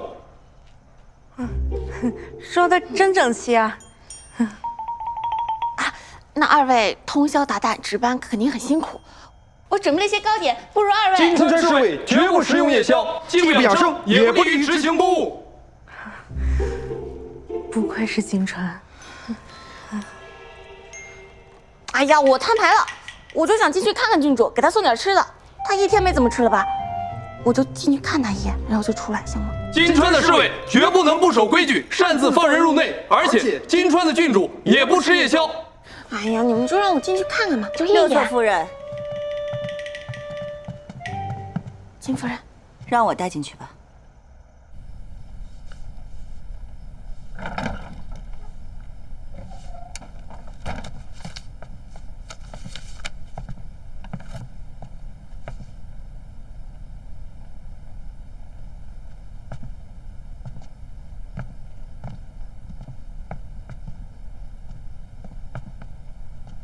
你不喜欢抄这些东西的，不用在我面前做样子。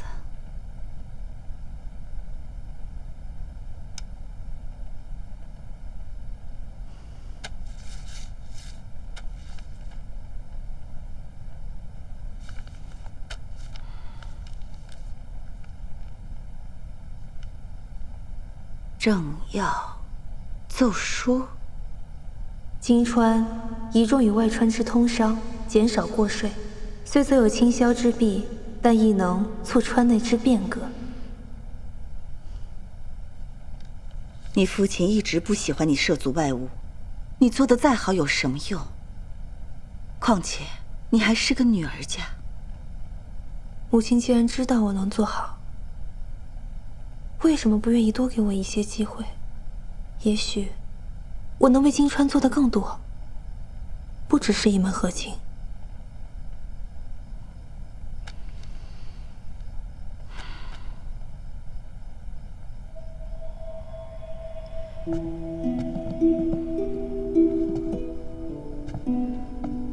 李薇让我带给你的。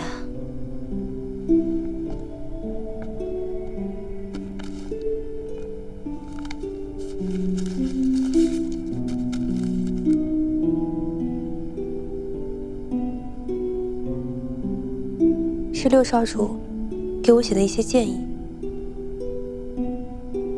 贤婿与你心意相通，你们很合适的。若不合理，你或许反而能做自己想做的事情。你父亲也可以放心些。母亲，我与六少主是最好的盟友，就如新津二川一样。实际上，我俩是一种人。做盟友自然有默契，但做夫妻，我与他半点情分都没有，他也一样。况且，我不想以谁夫人的身份去做一番事业。我做自己想做的，也能做好的，为什么父亲就不放心呢？就因为我是女儿。这不公平，母亲。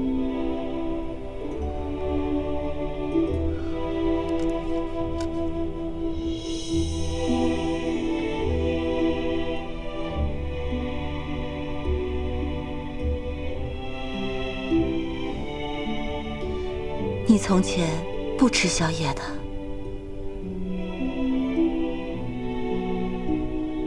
或许有些改变，也没有坏处。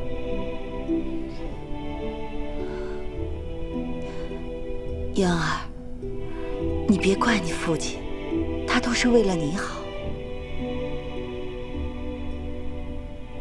为了我好，便将我锁在这里。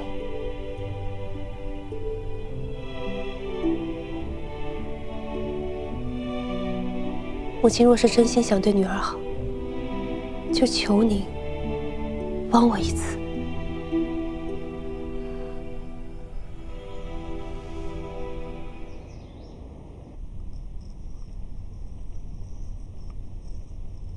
们金川的商贸一直比新川成熟。新川说要跟我们互相减免过税，这怎么算都是我们吃亏啊！叶儿臣之见，此事不仅不能同意，往后还要对新川再追加过税才行。愚蠢！现在的新川早已与过往不同。过去要论生意，谁能与咱们金川相提并论呢？可如今，其他7川与新川的生意往来更加密切，你却还说出要增加过税。你身为监理，游手好闲，不务正业，你真以为这职位这么好当？金川倚重与外川之通商，减少过税，虽所有倾销之弊，但亦能促川内之变革。减免过税，或许反而能让本川的人看到外川是如何做生意的，促进川内革新呢。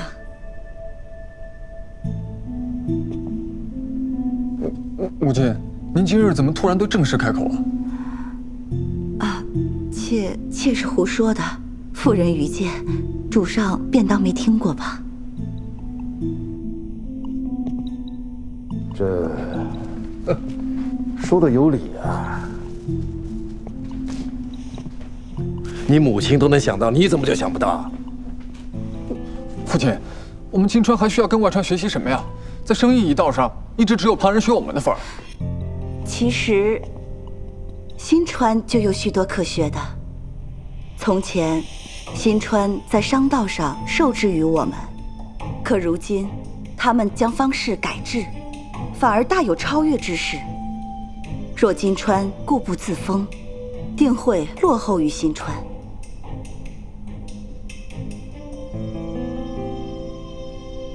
这也是对的。姑得把它记下来。夫人，你有什么其他的意见，不如都说来听听吧。啊，其实这些都是婴儿想的，他还有很多想法。你是故意的。母亲，你怎么也为姐姐说话呀？她一直想掺和男人家的事儿，你这不是助长她的气焰吗？适才，你父亲不是说这些是高见，对金川有好处？男人提的，女人提的，有什么不同？可行不就好了？我觉得婴儿说的很好，他很优秀，若肯给他一次机会，他能做得更好。还请主上看看婴儿写的这些。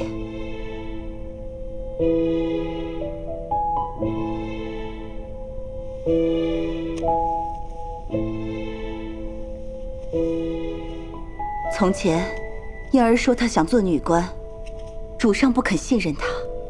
可她写的这些足以证明，咱们的女儿确实有入世之能。母亲，你安静！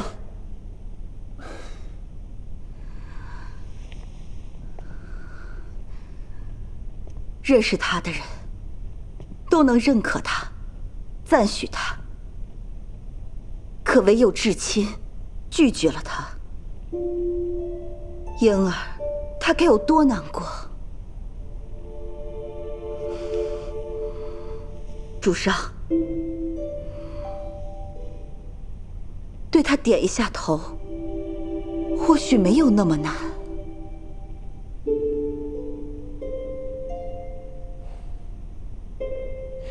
姑知道了，你先下去，让姑想想。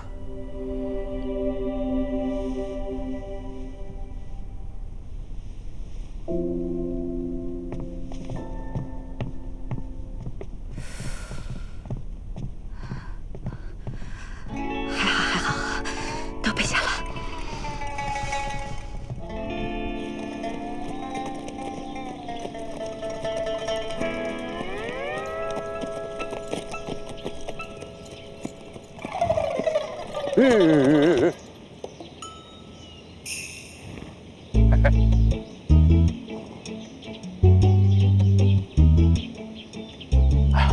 好了，好了，行，哎，我那份再要一个这个，好，再拿一个那个就可以了，好吧？啊，来，上官，钵钵鸡啊。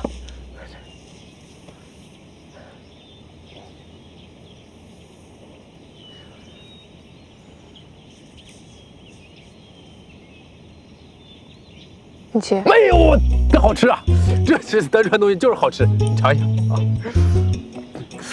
哎呀呀，你说我有话要不是？哎呀，这个东西吧，我说好吃归好吃，容易。我有话要跟你说。啊，你说。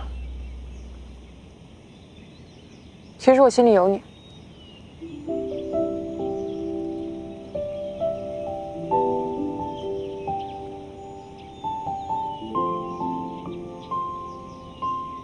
呼吸。上官，哎，二位客官，您这份是要微辣还是中辣？甜的。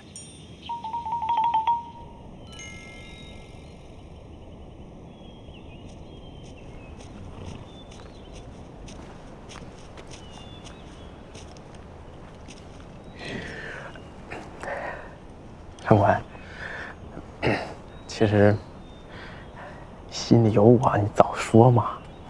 我有感觉啊，我就是不太敢确定，因为你知道啊，从小到大就没有女子喜欢过我，所以我有时候就在想，你说到底是哪个王八能看上我这个绿豆？不是我没说你的意思啊，你不是王八，你是全天下最好的阿静啊！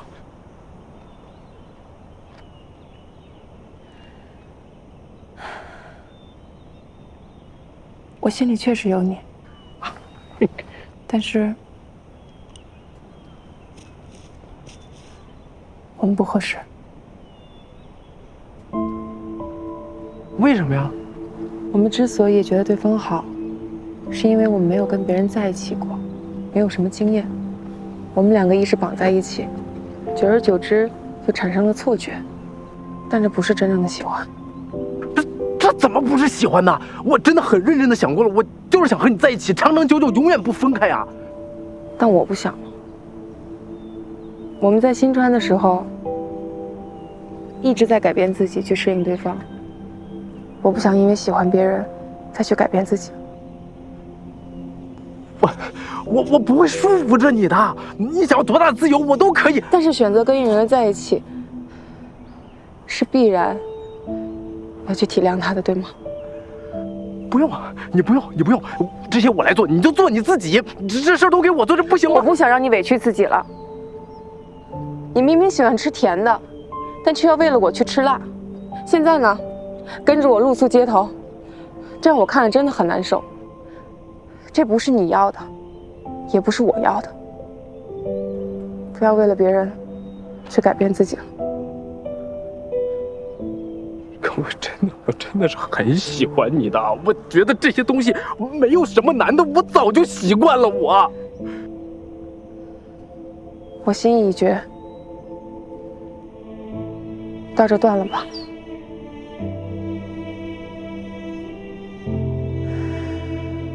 去找你自己真正喜欢的，如果有缘，总会再聚的。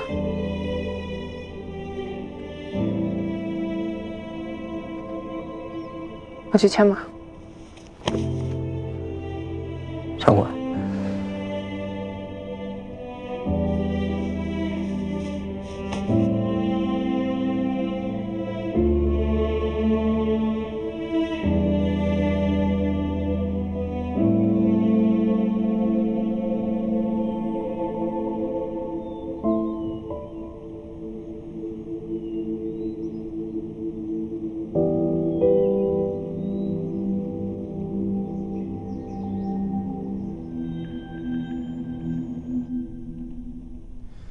主上让我姐姐和我们共议减免过税一事，但该怎么做，你们都知道了吧？只有跟着我，才有你们日后的荣华富贵，明白了吗？是。这么早就考虑起日后的事儿了？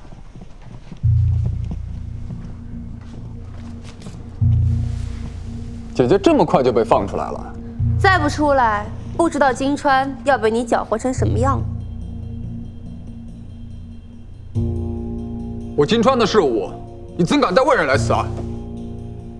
我既任职于新川的九川事务司，根据九川合盟，我有资格和诸位商议如何减免过税一事。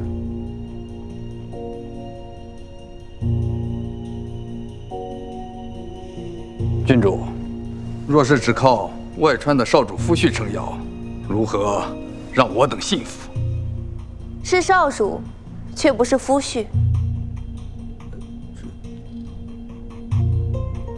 我与六少主已商议和离，再无瓜葛。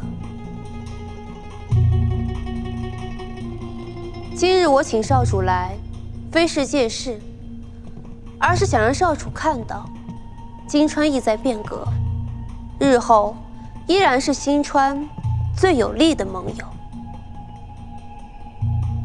至于各位，如有问题，我悉皆作答。诸位都是护镇司的中流砥柱，有透亮双目、玲珑心思，金川未来的路该怎么走，想必大家比我更清楚。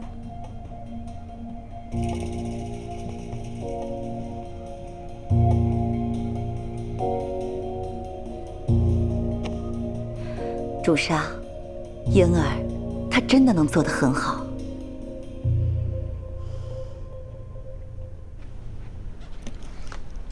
螃蟹寒凉，所以啊，多吃点，降降火啊。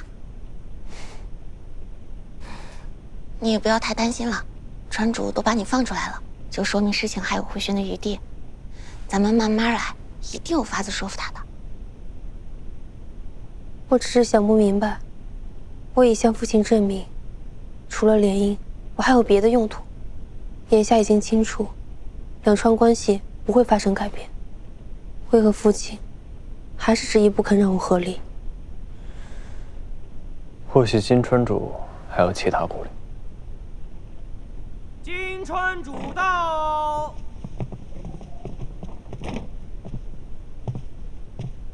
梅里，姑过来看看你，坐。不用了，姑吃过了，你吃吧，坐。今日一事你做得不错啊，护镇司的几个老顽固都对你赞不绝口，他们可从来没有这么夸过元旭。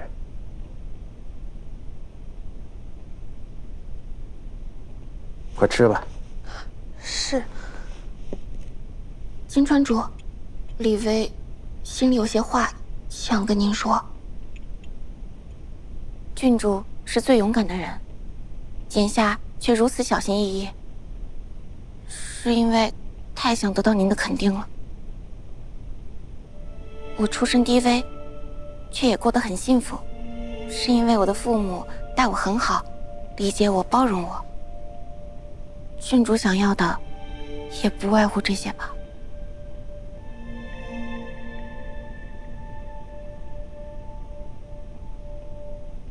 刘少主，这便是你放在心尖上的人。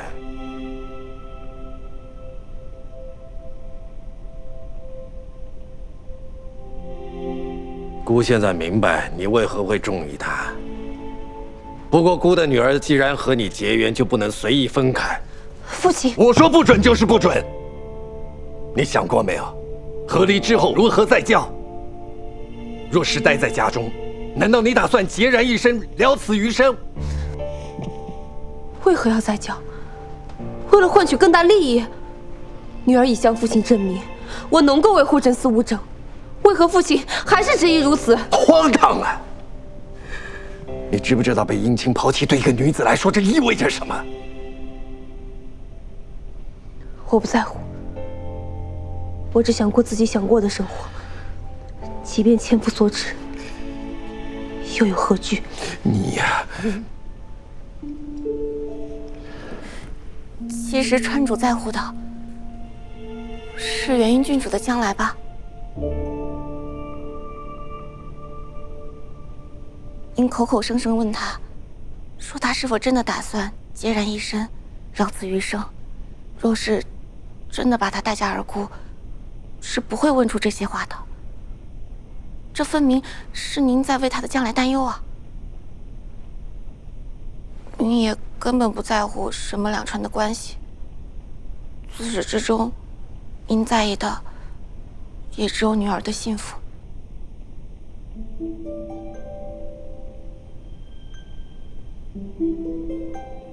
金川主一直不同意，其实并不是在乎利益，而是出于感情。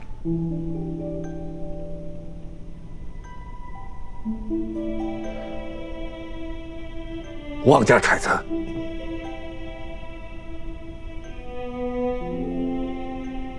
川主，郡主在新川时大病了一场，险些没了。什么？李卫，您也不必太担心，现下也没事儿。但您也知道，他素来要强，当时既要管理内务，又要着手外面的经营，一刻都不敢松懈，累到旧疾复发，却也把一切处理得很好。他是要在9天牢享的人，为何偏要被内院的琐事困住呢？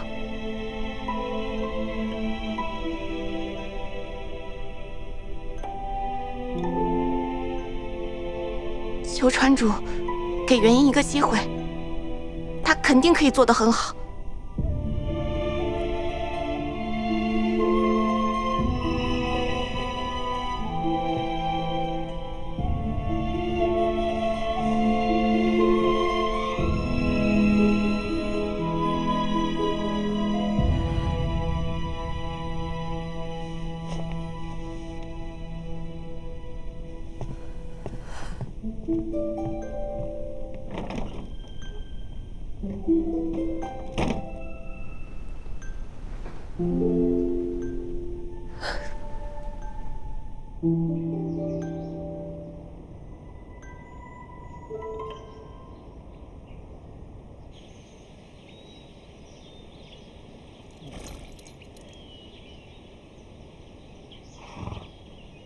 我们就在这儿分开吧。后会有期。后会有期。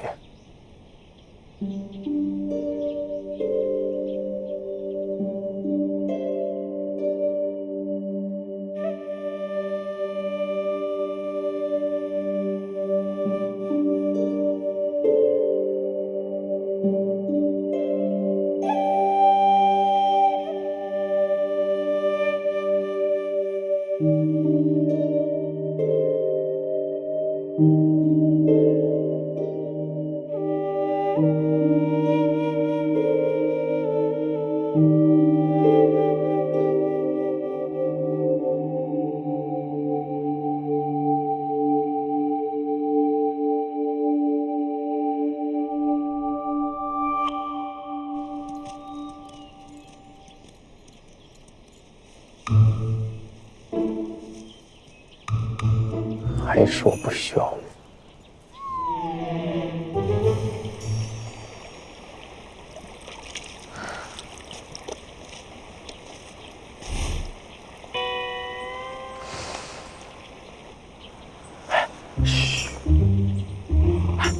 真是好巨大的一头傻子。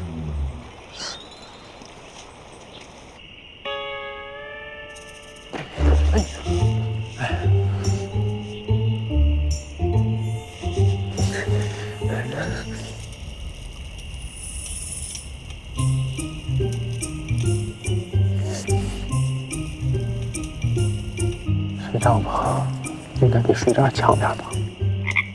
啊！我赶紧出来吧，我知道是你。哎，快救我！拉我一把，快！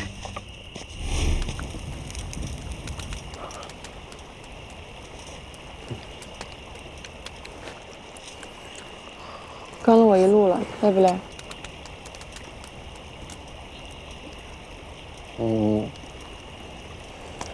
你什么时候发现我了？你先别走，我问你啊，分开这么长时间，你就一次也没想过我吗？如果你说是，明天天亮我就走。是。我不信，你说了不算。你怎么耍赖呀？啊！你骗我，你就不耍赖了啊？分开的时候我都看到了，你明明就转头了，你明明就舍不得我。哎，上官，那一天你说的话我想了很多。你说我们要做自己真正想做的事情，那我真正想做的事情，那就是跟你在一起啊。我告诉你啊，你赶不走我了。我想定了，你去哪儿我就跟到哪儿。你什么都不会，我什么都不会。你搞清楚，我会的多着呢。我肯定能帮上你，你说不定有一天你还求我呢。行，不说了，先睡觉啊，别想了。出来。不是睡觉吗？那是我睡的地方。好。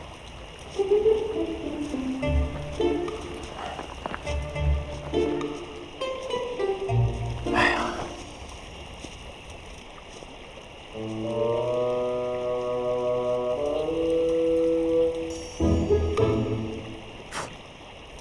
哎呀，得，该。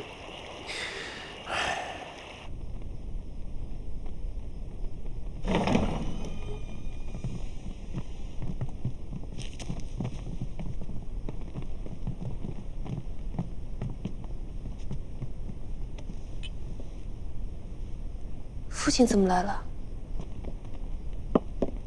这么晚了还没吃饭？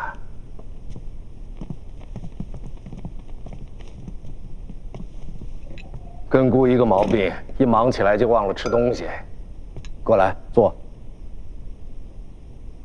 坐。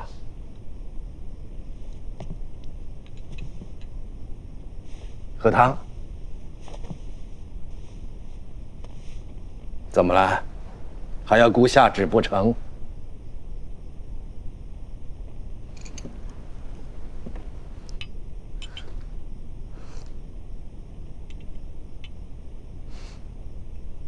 合理的是，之前只考虑到你日后的艰难，却忽略你的感受。姑向你道歉。父亲。既然你心意已决，那就由你吧。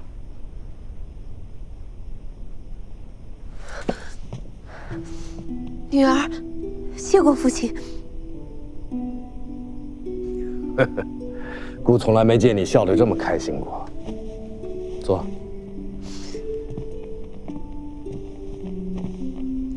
女儿知道，这次是女儿让父亲失望了，日后女儿一定竭尽所能，为父亲分忧。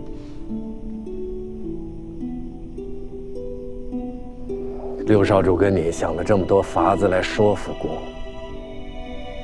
姑在你心里真只是个只看重利益，一点都不知道疼惜女儿的父亲吗？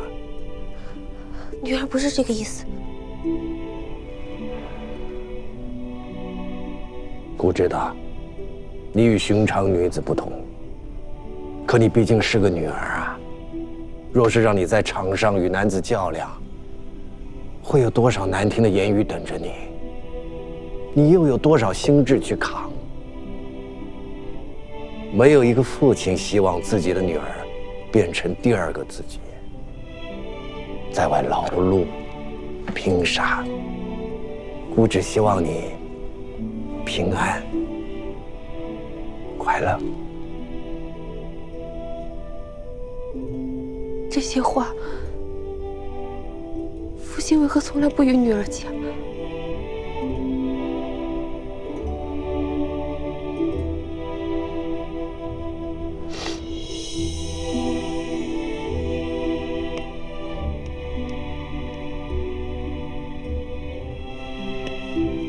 姑知道，姑的女儿绝不是攀附他人的菟丝花，而是能飞上9天翱翔的凤凰。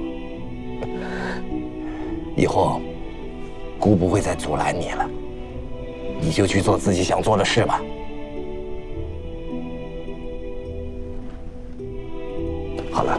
别哭了啊，快吃饭啊！吃螃蟹。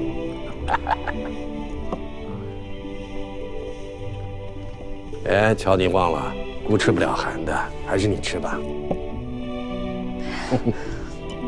但不能吃多啊，这玩意儿性寒，吃多了不好。姑帮你剥。哎呦，哎呦，希望好多啊！快吃吧啊！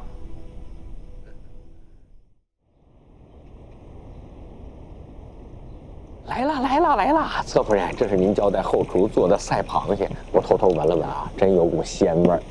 多谢，您太客气了。大家一起吃吧，不用拘礼。哎，快坐，快坐，快坐！哎呀，这个是用鱼肉做的银川名产，因为是鱼肉，所以性温，多吃些也没关系。动筷子吧。哎，少主。好吃吗？一开始我本来想拿银子贿赂厨子，可是那厨子说什么都不肯做，说做不了。后来我就说我们新川的厨子能做，他立马就给端了出来。不愧是你们金川的厨子，还是您有办法。谢谢你。不光是这个，还有很多事儿呢。都谢谢大家。来，敬你们。哎，敬您敬您。若不是大家帮忙，父亲也不会同意我和离。来庆祝我们顺利合离。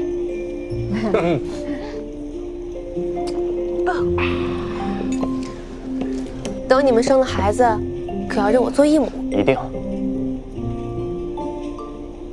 还早着呢。不早了，这说来的，我会催他们的。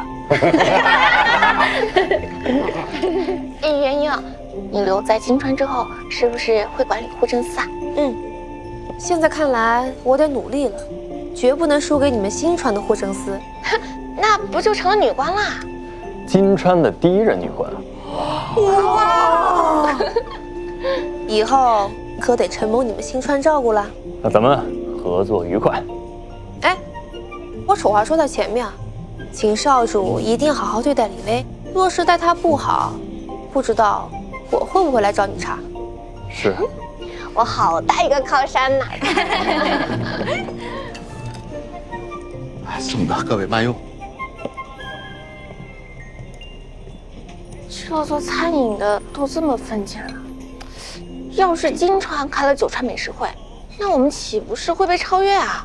这金川的九川美食会可是由郡主负责，你们就是对手了。不行，我要努力去。你去哪儿？我去看看金川的酒楼是怎么经营的。侧夫人，等等我们呀！这连李薇都开始奋进了哈。侧夫人越来越像元英郡主了。来，咱们仨喝一杯。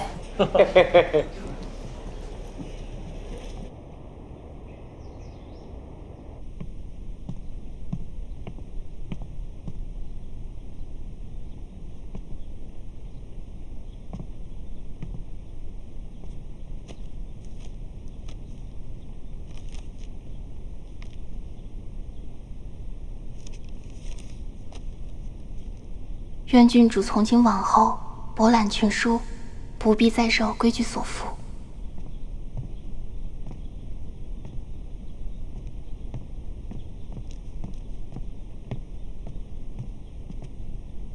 这是金川夫人让我给你的，属于金川第一任女官的官服和官帽。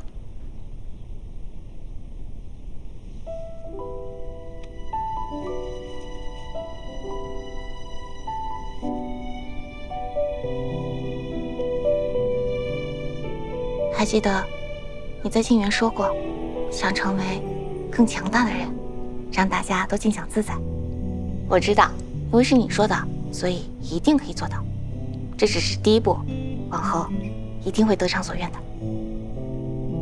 多谢。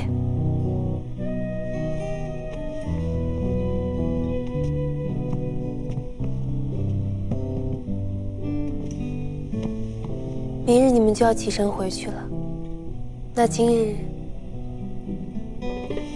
就当是结业的一刻吧。是，元英先生还有何指教？当时在静园，你和我说，你尚没有什么崇高的理想，只想做好自己，过自由自在的生活，保护想保护的人。如今还是如此吗？是，本性未变。只是如今也想和元英先生一样，成为可以改变规矩，庇佑他人，让世间更美好的人。你现在凡事都已经独立做得很好，无论是府里还是酒楼，我已经不需要再教你什么了。今日结业，与你10分，恭喜，你出师了。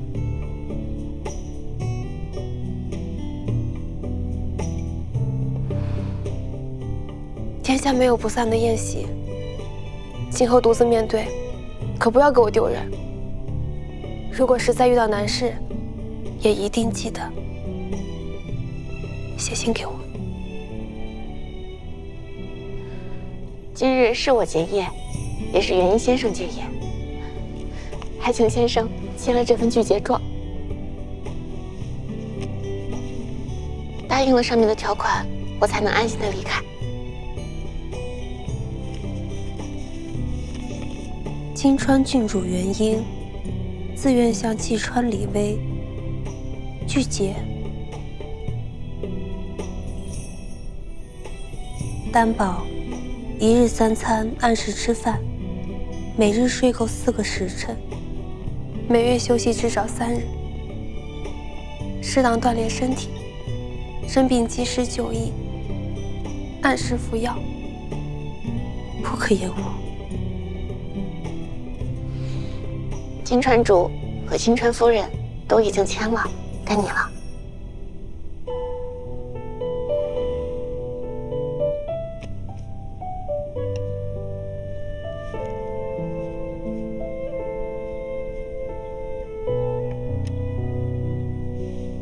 盖章。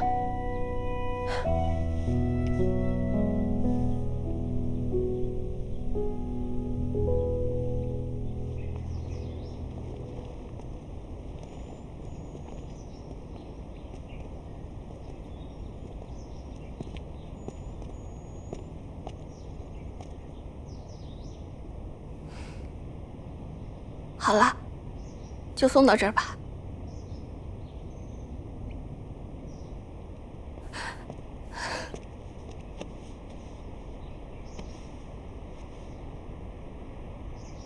拒绝状已经签了，要履行哦，不许作弊。你母亲可是会给我写信的，放心吧。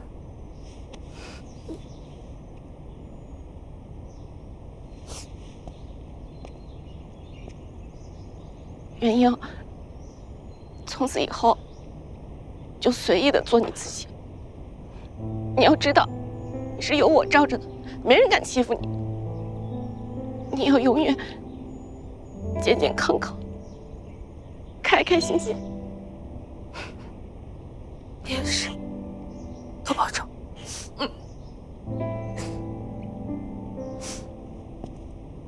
你要好好照顾他，要知道，他可是有我罩着的。你要是敢欺负他，我一定会杀回去，找你报仇。郡主放心，我会的。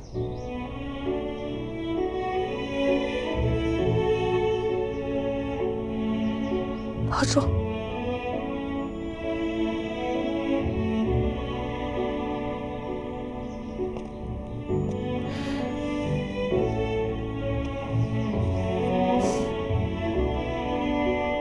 学生李卫，拜别元英先生。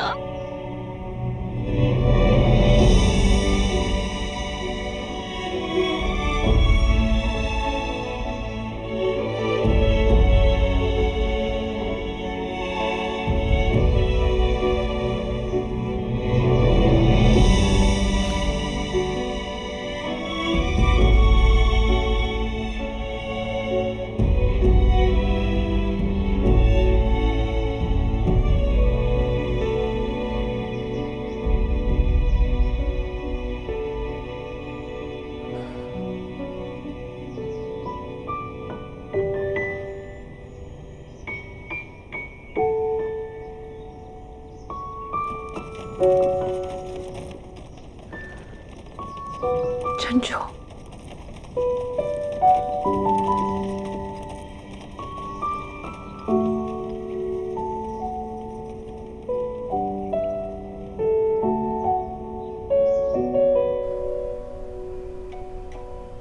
六少主到。主上万安。回来了。孤接到金川主的来信，既然他同意你和郡主和离，孤便不再多问了。谢主上恩典。你和离一事在朝上引起多方弹劾，为凭众议，不得不罚你，就罚你去宗祠反思，你可愿意？愿意，愿意。谢主上从轻处理。反思完，尽快去九泉事务司奉命吧。是。你是想扶济川李氏为正夫人吧？对。这件事儿，孤也依你。不过此时不宜声张，册封礼啊，得日后再说。谢父亲。三司少主到。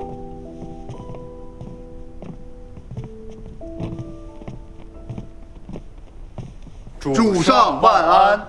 孤找你们来，是有事要宣布，正好老六也在。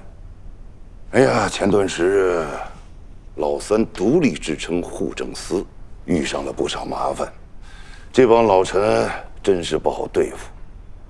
多亏老四出马，才将此事摆平。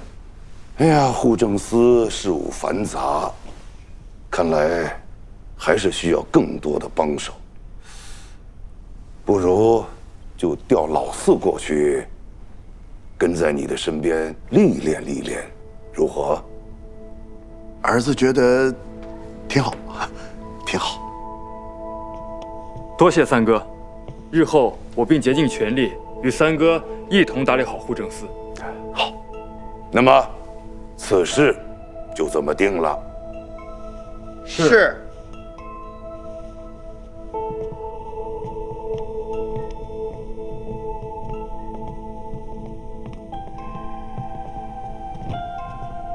三哥，哎，六弟，日后还请多担待。四弟客气了，相互扶持，亲政为民。三哥，